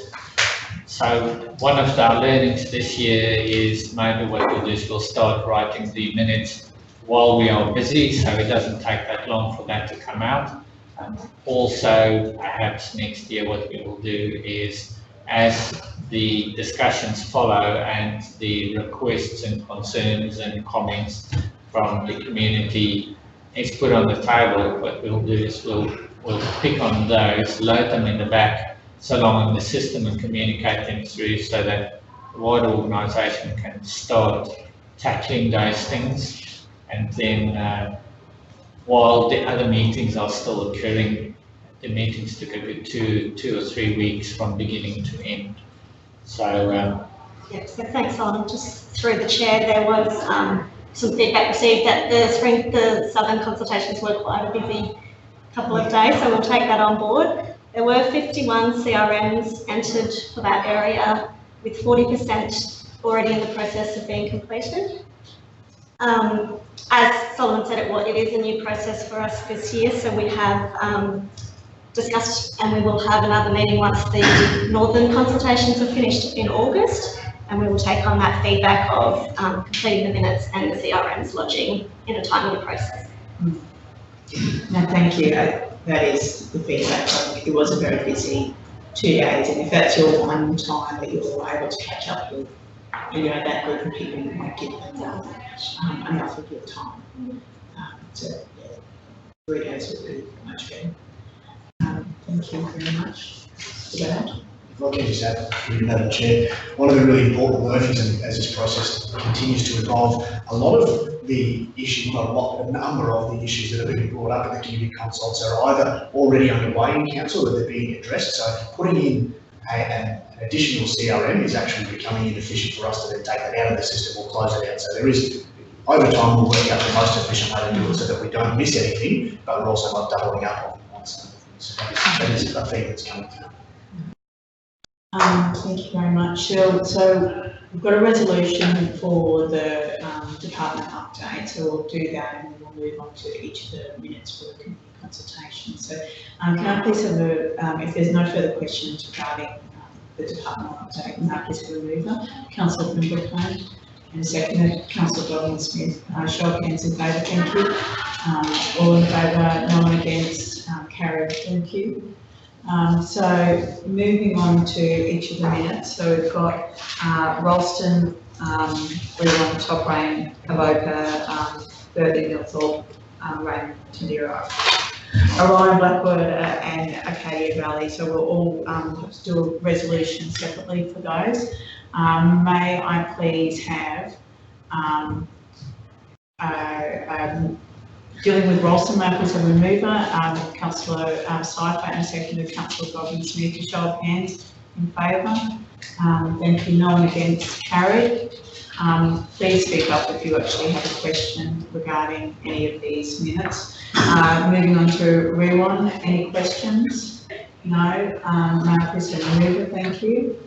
Councillor Grimble and seconder, Councillor Cypher. Show of hands in favour. All in favour, no one against, carried. Thank you. Top Rain minutes. May I please have any questions? May I please have a mover? Councillor Godwin-Smith and second, Councillor Grimble. Show of hands in favour. All in favour, no one against, carried. Thank you. Right. Avoca, please. Any questions? No. Mover, thank you. Councillor Godwin-Smith. Seconder, Councillor Grimble, show of hands in favour, thank you. All in favour, no one against, carried. Bertley, Millthorpe Road, any questions? No, I just did a vote. You did a vote. We'll just let you catch up. Ready? Let's go. Bertley, Millthorpe Road. Any questions? Please have a mover, thank you. Councillor McIndoe and a seconder, Councillor Godwin-Smith. Show of hands in favour. Thank you. All in favour, no one against, carried. Raymond, thank you. A mover, Councillor Godwin-Smith. Seconder, Councillor Brindlecombe, show of hands in favour. All in favour, no one against, carried. 10-0, Buckland Crossroads, thank you. A mover for that meeting. And noting there was some email information that came in as well for that relating to those minutes. So Councillor Brindlecombe, mover, and a seconder was that Councillor Slifer? Thank you. Show of hands in favour, all in favour, no one against, carried, thank you. Orion, any questions? No questions. Councillor Godwin-Smith, mover, seconder, thank you. Councillor Brindlecombe, show of hands, all in favour, thank you, no one against, carried. Blackwater, any questions regarding Blackwater consultation? No questions, no, please have a mover, thank you. Councillor Brindlecombe and Councillor McNeil, seconder. Show of hands in favour. All in favour, no one against, carried. Thank you. Acadia Valley. Any questions? No, may I please have a mover? Councillor Godwin-Smith, seconder, Councillor Brindlecombe. Show of hands in favour. All in favour, no one against, carried. Thank you very much for that. Thank you, Di, for the presentation. Right, now handing over to Piers, sorry. Moving on to 12.2 communities, and I'll hand over to Daniel to present this section. Thank you. Thank you, Madam Chair. Through you, councillors, we thought it was an opportune time to provide an information update based on the recent show circuit that came through, in particular what the organisation did with respect to our stall there. So there was a decision made about 6 months ago now, based around our recruitment, retaining, and attracting and retaining staff. So that was certainly the theme. What we'd also like to note that our Rangers team were also in attendance at all of the shows, including Comet, where unfortunately we didn't get a stall for the organisation, our HR approach there, and waste and the Rangers. But I think really importantly, this the planning, preparation and execution of our recent show circuit stalls has been more effective than we've seen in the past. So having a particular theme, having it focused on a message and giving to the community as opposed to getting from them. I know in the past we've certainly done we've taken the opportunity to engage with the community on things that maybe councils needed, so opportunities to get the community to contribute to planning scheme amendments, or not planning scheme particularly, but just general engagement opportunities. This was quite a different focus. It was about giving information to the community about our organisation, about jobs that were available, about the waste levy, about our rural services and the ranges. So that worked quite effectively, I think. I'll throw over to Andrew to acknowledge the comms team as well, and the great job that they did leading up to it. But Andrew and the comms team certainly played a large role in that. And if you wanted to add anything to what I've just messaged, Andrew, feel free to. No, thank you. Daniel? Thank you. Happy to take any feedback if any of the councillors were at the shows and saw the stalls or enjoyed them or didn't. Just one comment, I can't remember all their names, the pig and the dog, and it was certainly a drawing for kids, and with the kids come the parents, and they certainly got a lot of bats. Yes. Brutus and Pinky and Princess. Yes, I couldn't remember the names. Yeah. Thank you very much for that report. There's a resolution in front of us. May I have a mover? Thank you. Councillor Brindlecombe and a seconder. Councillor Godwin-Smith. Show of hands in favour. All in favour, no one against. Thank you very much. I'm sure everyone agrees that it was a great effort for the show circuit. So thank you. Moving on to the Community Recreation and Facilities Quarterly Update. Thank you, Madam Chair. Through you. Councillors, I'll take this report as read and note that there's a number of important projects that have been undertaken through both the Community Facilities team and the Parks Operations team across the entire region there. So happy to answer any questions. I think there's a couple of things that I do want to point out in terms of the budget there, noting that we've had a significant surplus in our operations there, and that is the result of not requiring to spend operational money on contractors. Importantly, that money has been maintained in the budget that's been recently endorsed, so it's not, I guess it's a good outcome in respect of not requiring to spend the money, but it's certainly, we certainly don't consider it something to reduce every year based on the weather that we've had in the last 12 months. So it's certainly a necessity for the team. But happy to go. One of the other unfortunate scenarios is with the data for the aquatic centres, it's not fully complete due to the closing down and maybe having some time off over the winter period. So we haven't been able to get that data for all of the centres. Okay. Any questions, councillors? Just a question on a skate park here at Hemel. I noticed it's open again, but there's still a final paint cover to go over it. When is that? Yeah, through Madam Chair, I'm not sure on the exact date. The cover wasn't put on to support the Many Lodge Festival that happened on the Sunday. It just happened, so I'll find out that date and get back to council. I'm not sure. Botanical Gardens with the covers over the playgroup or play equipment there, as well as the exercise equipment. It's very good. A little bit of damage with the equipment, probably through overwatering before the equipment got there. But it's good. I'll pass it on. And the lights are looking very good as well. Just new lights just coming. So. Thank you very much, Councillor Middleton. Any further questions, councillors? Just one further question. The play equipment at Doringa, the climbing castle, there was problems with the soft wall for going in. Is that now going in? I didn't have a chance to look. Yeah, through Madam Chair, I have to apologise as well, Councillor. I haven't followed up to see if that was to be finalised last week. But at the same time, I get the information from the skate park, I'll provide it. I know there was two pieces of equipment that had a soft wall, but there was an actual climbing castle.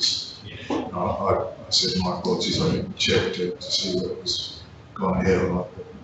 I'll confirm for you and send the information back to the entire community.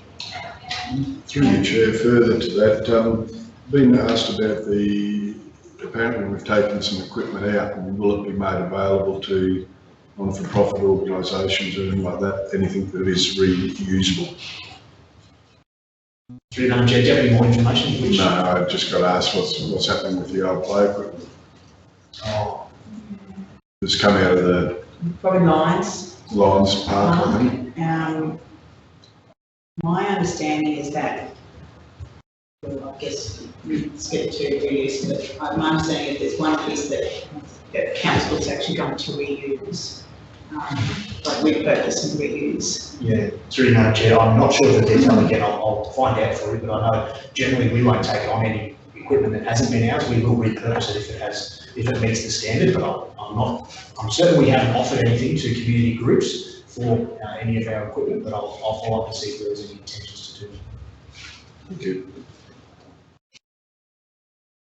Great, thank you very much. The resolution's there in front of us to receive the quarterly update. May I please have a leader? Thank you. Councillor Brooke-McComb, and seconder, is that Councillor Godwin-Smith? A show of hands in favour, thank you. All in favour, no one against, carried. Thank you very much. So that was moving on to the community departmental update now. Thank you, Daniel. Thank you, Madam Chair. Through you, Council's monthly update on our operational progress. You'll see our capital work projects there, all of the ones that are at risk or have gone over the timeframe, the context, in particular the signage projects. So we're expecting, we were expecting yesterday, so we're expecting today the finalisation of what is traffic management plans for those signage projects to go in. It's something we've never had to do before, so it's caused us an additional delay. It's a requirement from the state government. Again, we're not sure why, we're just following through, and that's just caused some delays for those projects. Happy to take any questions on the other ones, but certainly we've gone through all the details previously. Just the arts precinct, it's got at risk there. Is that, weren't we at that? I thought we were supposed to have a report coming back at the end of June on that. Is that just gone over now? So the reason that this project, council site, is at risk is we haven't spent that $150,000 in its entirety to progress the shovel-ready the arts precinct. We've got a number of our workshops there, so we're following up on that final workshop to piece together what is the architect's next stage. Obviously, we've not come anywhere near spending the $150,000 that was allocated to budget. So Okay, so when can we expect that next report to come back to us? I won't give you a date right now. I'll Yeah. find out to let you know, because I believe we're still a couple of weeks away from the architect getting back to council. Okay, So right. that could result in another 4 or 5 weeks before we have another workshop or the next stage. Right. Okay, thank you. And is it still the plan that the garden beds for the entrance statements that they'll be matched up as part of National Tree Planting Day? Yes. Yeah, great. It'll be very good to see those big mats. Thank you. Happy to touch on some of the other projects. I mean, the beautification projects, not a lot more information is provided there, but they're still ongoing. You'll see the list of our planning scheme amendments, in particular Amendment 4, which was before council a few weeks ago and is on its way to the state. Amendment 5 has been lodged with the state. Amendment 6 presented as well 2 weeks ago to council, so on its way to the state. Andrea Kirsten wants to talk about some of the plans and amendments there while she's here. So you'll see this afternoon in general council meeting, we've got a resolution being sought to progress the flooding amendment. So that was one of the other temporary local planning instruments. So we do have a suite of 8 amendments which we're trying to keep updated as part of the departmental update. So the major amendment, the first one, including the rezoning parcels, that's been sent off to the state. So we're hoping to hear back so we can essentially finalise that one. Because it's gone through the 2 rounds of public consultation. The other one then is the major amendment renewables, so inserting the temporary local planning instrument renewables into the planning scheme, so that's the other major one. And then we've got the big kahuna, which is the major business improvement and innovation amendment. So once Kerry, our consultant, is back from leave, she's in Europe for a few weeks, we'll have a draft coming to council in August, September, so that we can send that one to the state. So we do have a meeting with the state in 2 weeks' time in Rockhampton, just to keep them abreast of the issues and see if they've got any feedback on the schemes that we've sent them so far. So there's planning happening in the strategic land use area. So our schemes are finally catching up to where we're up to now, which is great. Moving on, council will have also seen the Olive Downs and surrounding towns strong sustainable communities, so we've already addressed that one. Desexing, so 64 animals have been desexed this financial year, 35 cats, 21 dogs, with 40 of those taking up the microchipping option, which is something that we're certainly encouraging across the region. As well, a number of these have been spoken about in quite detail throughout the presentation, so I certainly won't go into any more. The mental health first aid training, about 105 participants across the region have gone through that, so another successful outcome. As we say, about 29 people have registered and participated since the last month's report, so again, we're slowly picking up on the numbers there. Also, another 25 around our Carnarvon artist retreat. We did report last time that there was some challenges getting that negotiation resolved. We've certainly come to a resolution now which has met the needs of both council and city interests. So happy to report that one. And I think that's probably my points of the report. Happy to take any questions, comments, feedback. Questions, councillors? No, it's very comprehensively reported. Thank you. Okay, thank you very much. There's a resolution in front of us to receive the departmental report. May I please move it? Thank you. Councillor Sypha and second to Councillor McIndoe. Show of hands in favour, thank you. All in favour, no one against, carried. Thank you. Overview of waste team. I will hand over to Kirsten to speak to this one. Thank you, Madam Chair. So this is part of the monthly updates for the Communities Department. So this month's focus is the waste team. So I'll invite Jeff to bring you down. to field any questions if there are any. So as we're all aware, waste has been pretty largely reported on in the last year in terms of the changes to legislation and then what we're facing in terms of the future and the change of curbside collection. So just do a little bit of an introduction of the waste team. So today we've got Jeff Alford, who's the coordinator of environmental waste, and Rick Shrestha, who's our technical officer, resource recovery. Unfortunately, we couldn't have any of the staff here because they're busy manning the site. You can catch a really terrible photograph that I posted on the Vine. I didn't get a degree in photography with all the degrees I got, so unfortunately that's the best I had with the current waste team. So we did have a last supper at the Emerald Transfer Station 2 weeks ago before the waste levy was commenced, so it's just an opportunity for the team to kind of come together. Everyone brought a plate. I didn't realise there were so many people with culinary skills in the team, which was a great surprise. I thought my potato bake would win, but Ruth gave us a run for her money with her biryani. So yeah, anyone needs a good feed, come to the transfer station on these evenings. So you can see there from the team structure. So it's led by Jeff, the coordinator, and then there's Bruce and Rinku. Bruce is the supervisor of waste services. And then reporting to Bruce, you've got the 8.5 waste facility attendants. When I say half, it's because one of those positions is a part-time position, which we're hoping to get approval to convert it into a full-time position. We do have 2 vacancies in the team at the moment. Unfortunately, this year we've lost 2 of our good staff members to Rockhampton's waste facility, so I'm told that they can't take any more of our staff. So that's the structure there. So you will see them around the region and in the facilities you're attending. So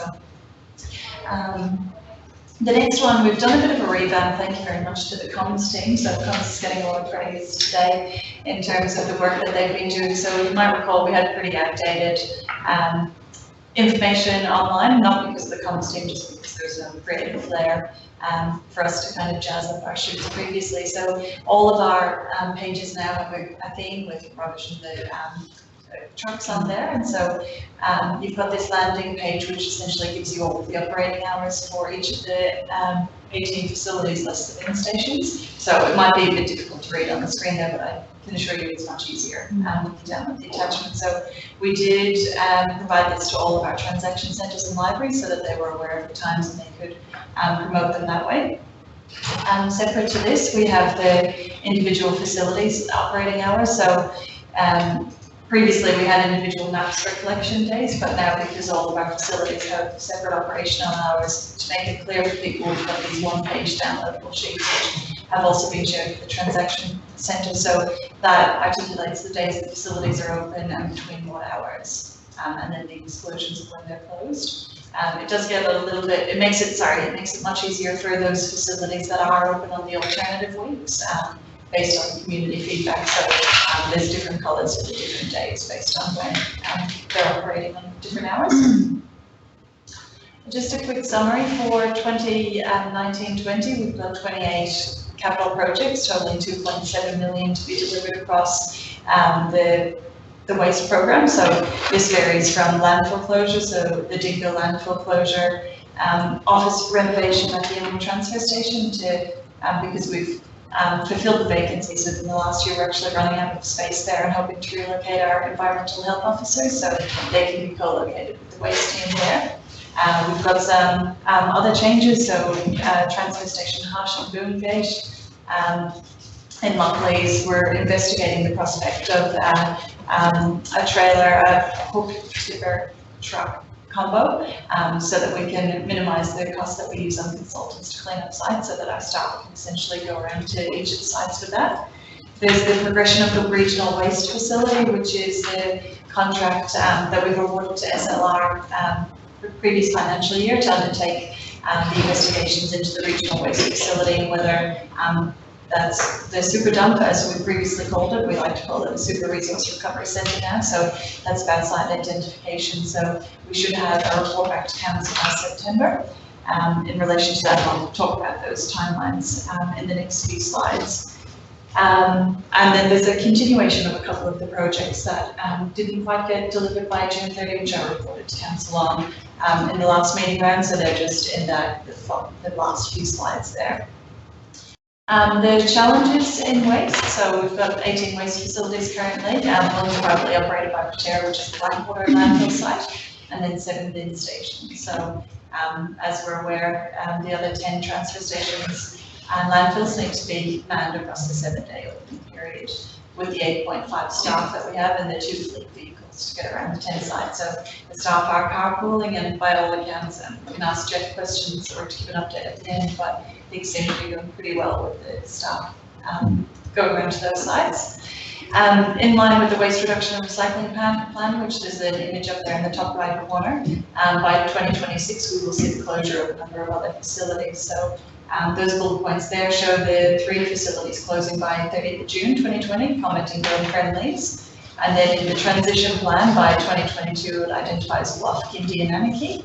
And then long term by 2026 is Melbourne, Tongan and Vahinia. So next council meeting round, we'll have a strategy session based on the amendments that have been made to the waste reduction and recycling plan, just to review where we've come in the last 3 years since it was adopted in 2016, and just make some changes if we need to based on what's happening in the waste space there. So sorry, that's the 23rd of July date, so the strategy will be presented.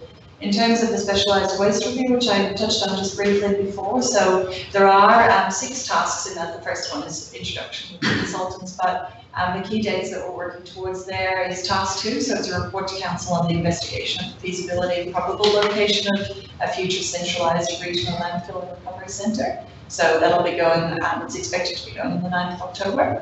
And then also in that meeting, the costs of establishing a facility compared with the current network and what our capacity is at the moment. So we'll be able to give council the idea of what it will actually cost us to procure a site, if any sites are available, or what we can do potentially expanding on the Blackwater landfill site if we can get the necessary approvals.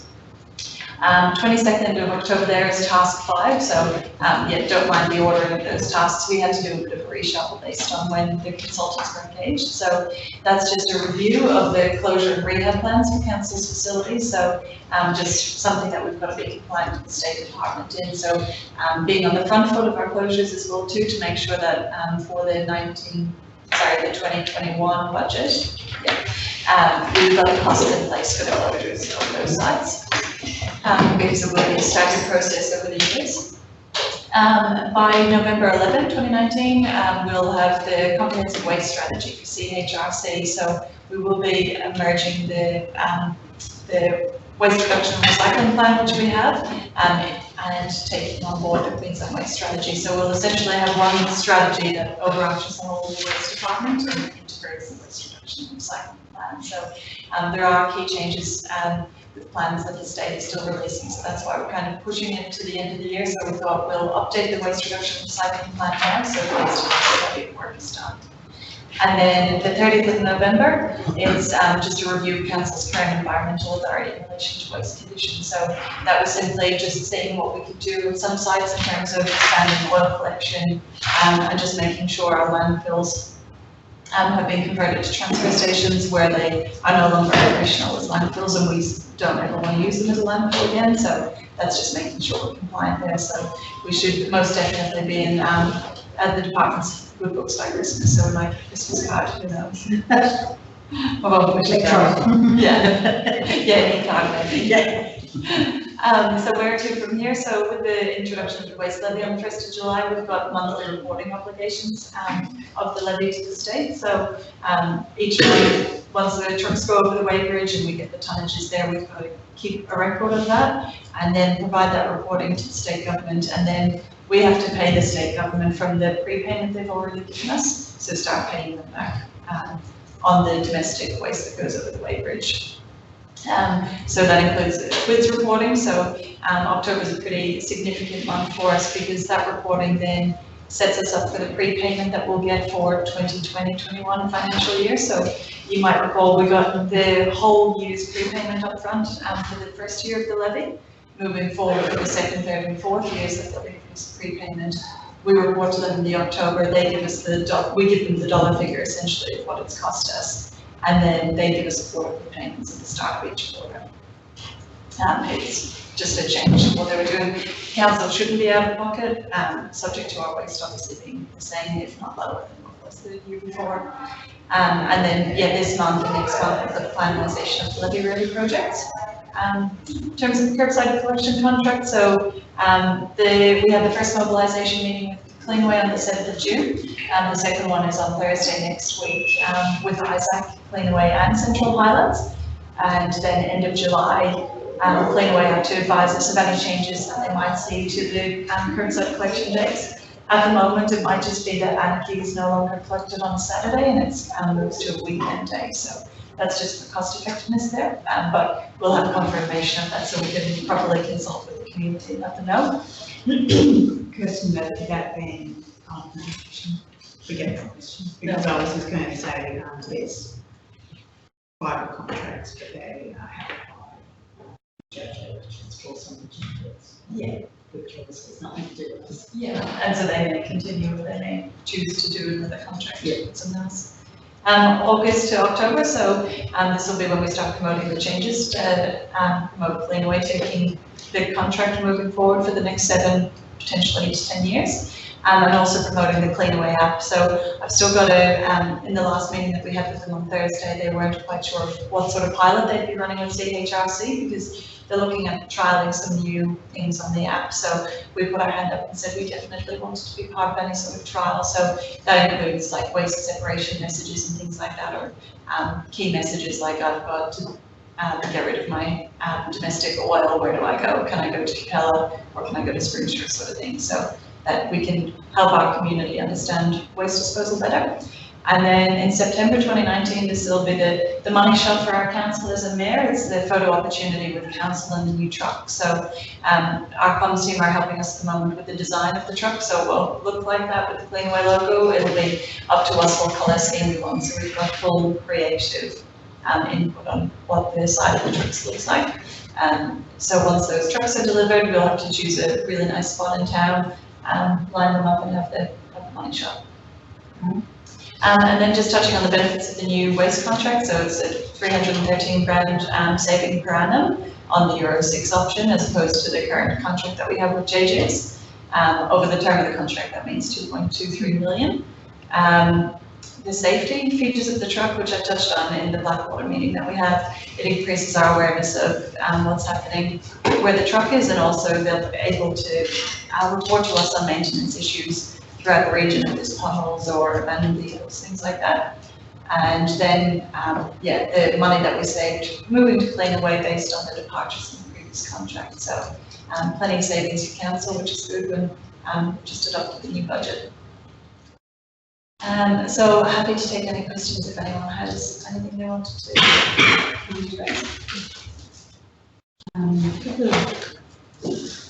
just one question. We had discussed, it was through Dan, I'm sure a request was made for, I guess, a short video or information around where our recycling goes to. It was a community request, and I just wondered whether that was being progressed. Yeah.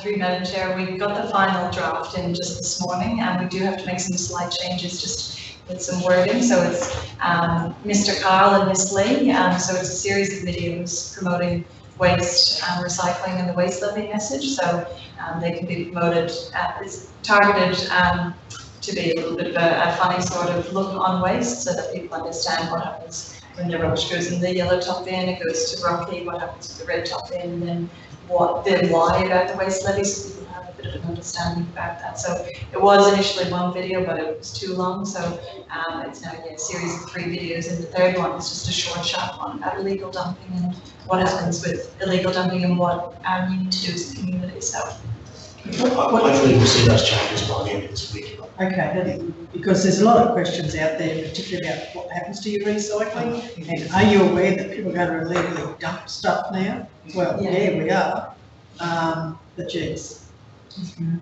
And also, this will probably be something that we'll discuss in the strategy meeting, but about that opportunity for hard waste or green waste collections for more isolated communities. Yeah, definitely. Thank you. And I just want to say welcome back, Jeff. Thank you. And welcome to the team, Ricky, as well. Yes, as most councillors know, Jeff was previously with CHRC and has left Noosa to come back to the Highlands. That's it. I can do that. Indeed. So, thank you very much. Councillors, any questions? That was very good. Just one question, with illegal dumping, what are the penalties from Central Highlands or from the state? Do you know what the? Yeah, I did have these up, so through you, Madam Chair, I've just got to find them again. Essentially, there are, the state government did increase the penalty fees for illegal dumping, so it depends if you're domestic or commercial, so I can send you the table afterwards to save time trying to dig it up now.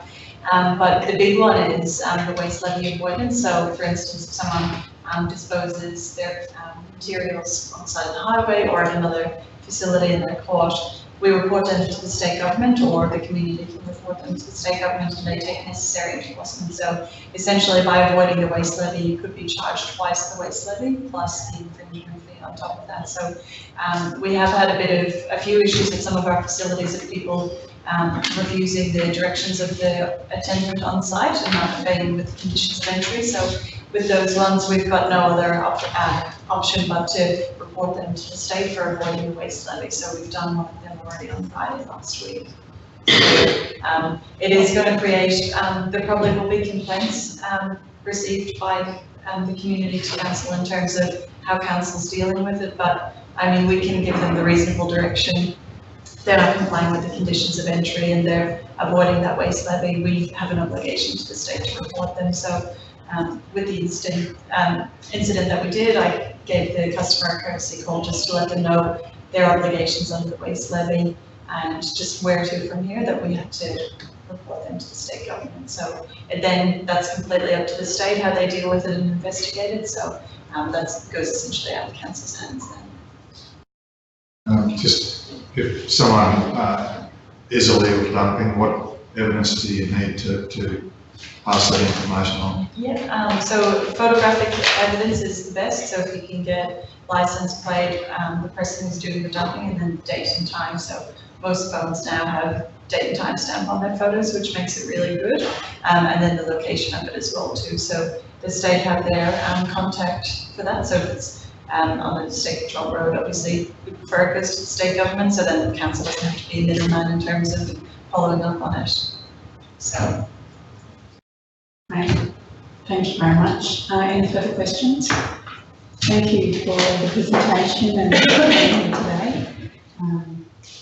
There's a resolution in front of us to receive the report. I can move it. Thank you. Councillor Brimble came in second, was Councillor Dawkins Smith. Show of hands in favour. Thank you. All in favour? No one against? Carried. Thank you. Thank you very much. Thank you very much. Now, yeah, no, just sure. So councillors, any general business to raise? No general business. I'm conscious of the fact that we're over time now, but we're going to do a live post here. I'll hand over to Daniel actually to introduce. Thank you, Madam Chair. We're attempting our first time coincidentally collided with our community steering committee with our sister city trip in Japan. So we're in Hiroshima right now.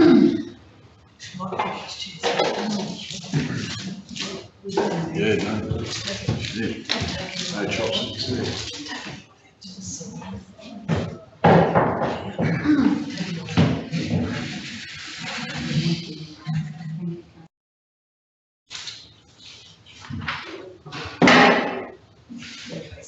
Still see it.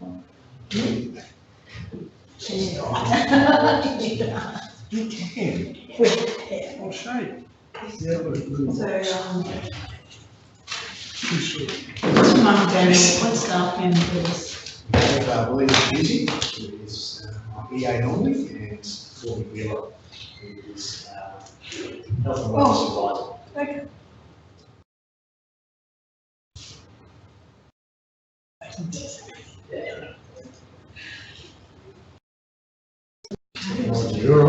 can write forward. Yes, it does.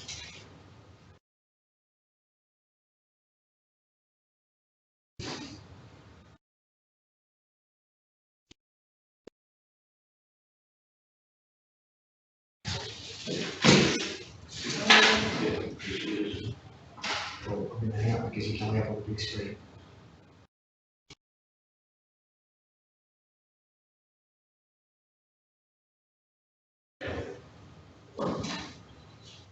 She's not used. Can you get mine on?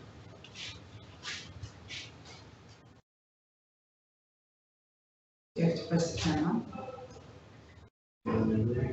We should be good.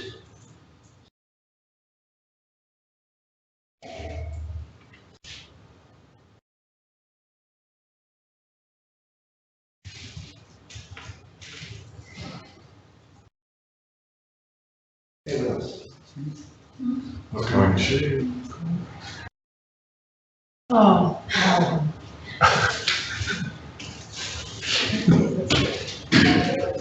I was more worried about just being able to see the screen over the top. Why is it? Is a camera?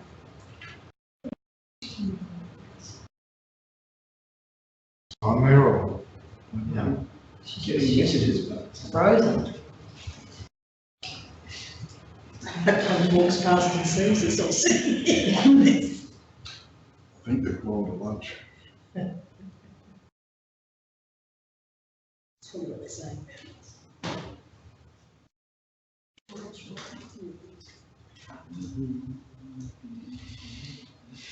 You reset it all, Marissa?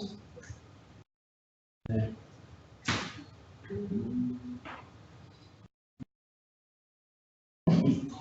And just hang up on it.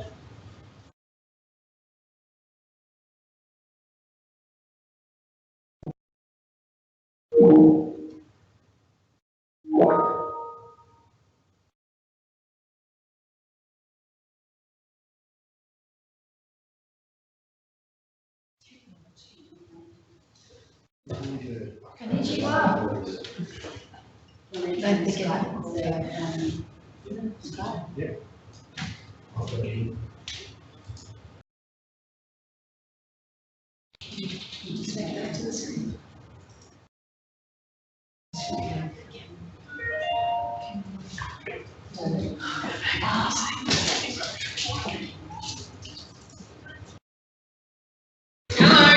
Hi, how are you? Can you hear us? We can hear you. I'm going to try. Okay, just a second. Can't see you though. What's this? Set us up under there. Shove to, thank you. Oh, yeah. There we can see it now. There we go. Oh, Okay, yeah. Wow. Hello. Hello. There we go. Can you see us, Belinda? It's on that one. Oh, it's on that one. All right. Hello, we're way over here. Hello. Tell us about your day. She can't hear us. Can you hear us okay? We We can hear you, Belinda, can you hear us? Can you hear us? Yes, we can. It's very difficult to hear, but we can very vaguely hear. Tell us about your day. Get on the camera. Hello, councillors. Hello. How are you? What are you doing? So currently at the moment we're at Hiroshima. We've just left the Peace Museum Dome and we're just going down to get something for lunch. Looks like tunnel ball. Tell us some of the stories from your last week. Homestay. Homestay. Oh, homestay was great. It was really good. Yeah. Tell Sophie James to look happy. Tell Sophie to look happy. Boy on the yellow camera, he's off. No, you'll have to say that again. Can you tell Sophie to look happy? Are you guys happy? You're not smiling.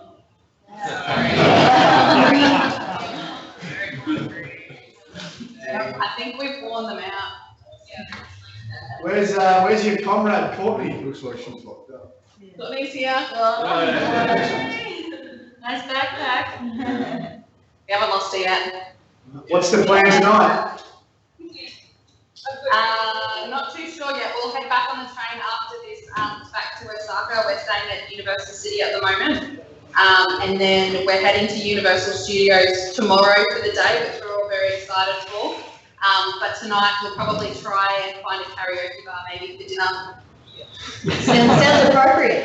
Yeah. Sounds appropriate and dangerous, says the Councillor Godwin-Smith. Speak to us in Japan, Japanese. Speaking in Japanese. That looks super enthusiastic. I think they're very tired. All right, very good. Well, thank you for joining the meeting. All right, we'll all wave goodbye. All right, we'll talk to you later. All right, have fun, stay safe. All right. Thank you. We'll see you soon. Bye. We probably should have huddled together. See you later. Still going. Mate, She doesn't know how Yeah. Right, thank you very much. Councillors, so with no further business, we'll call the meeting to a close. Thank you. Thank you.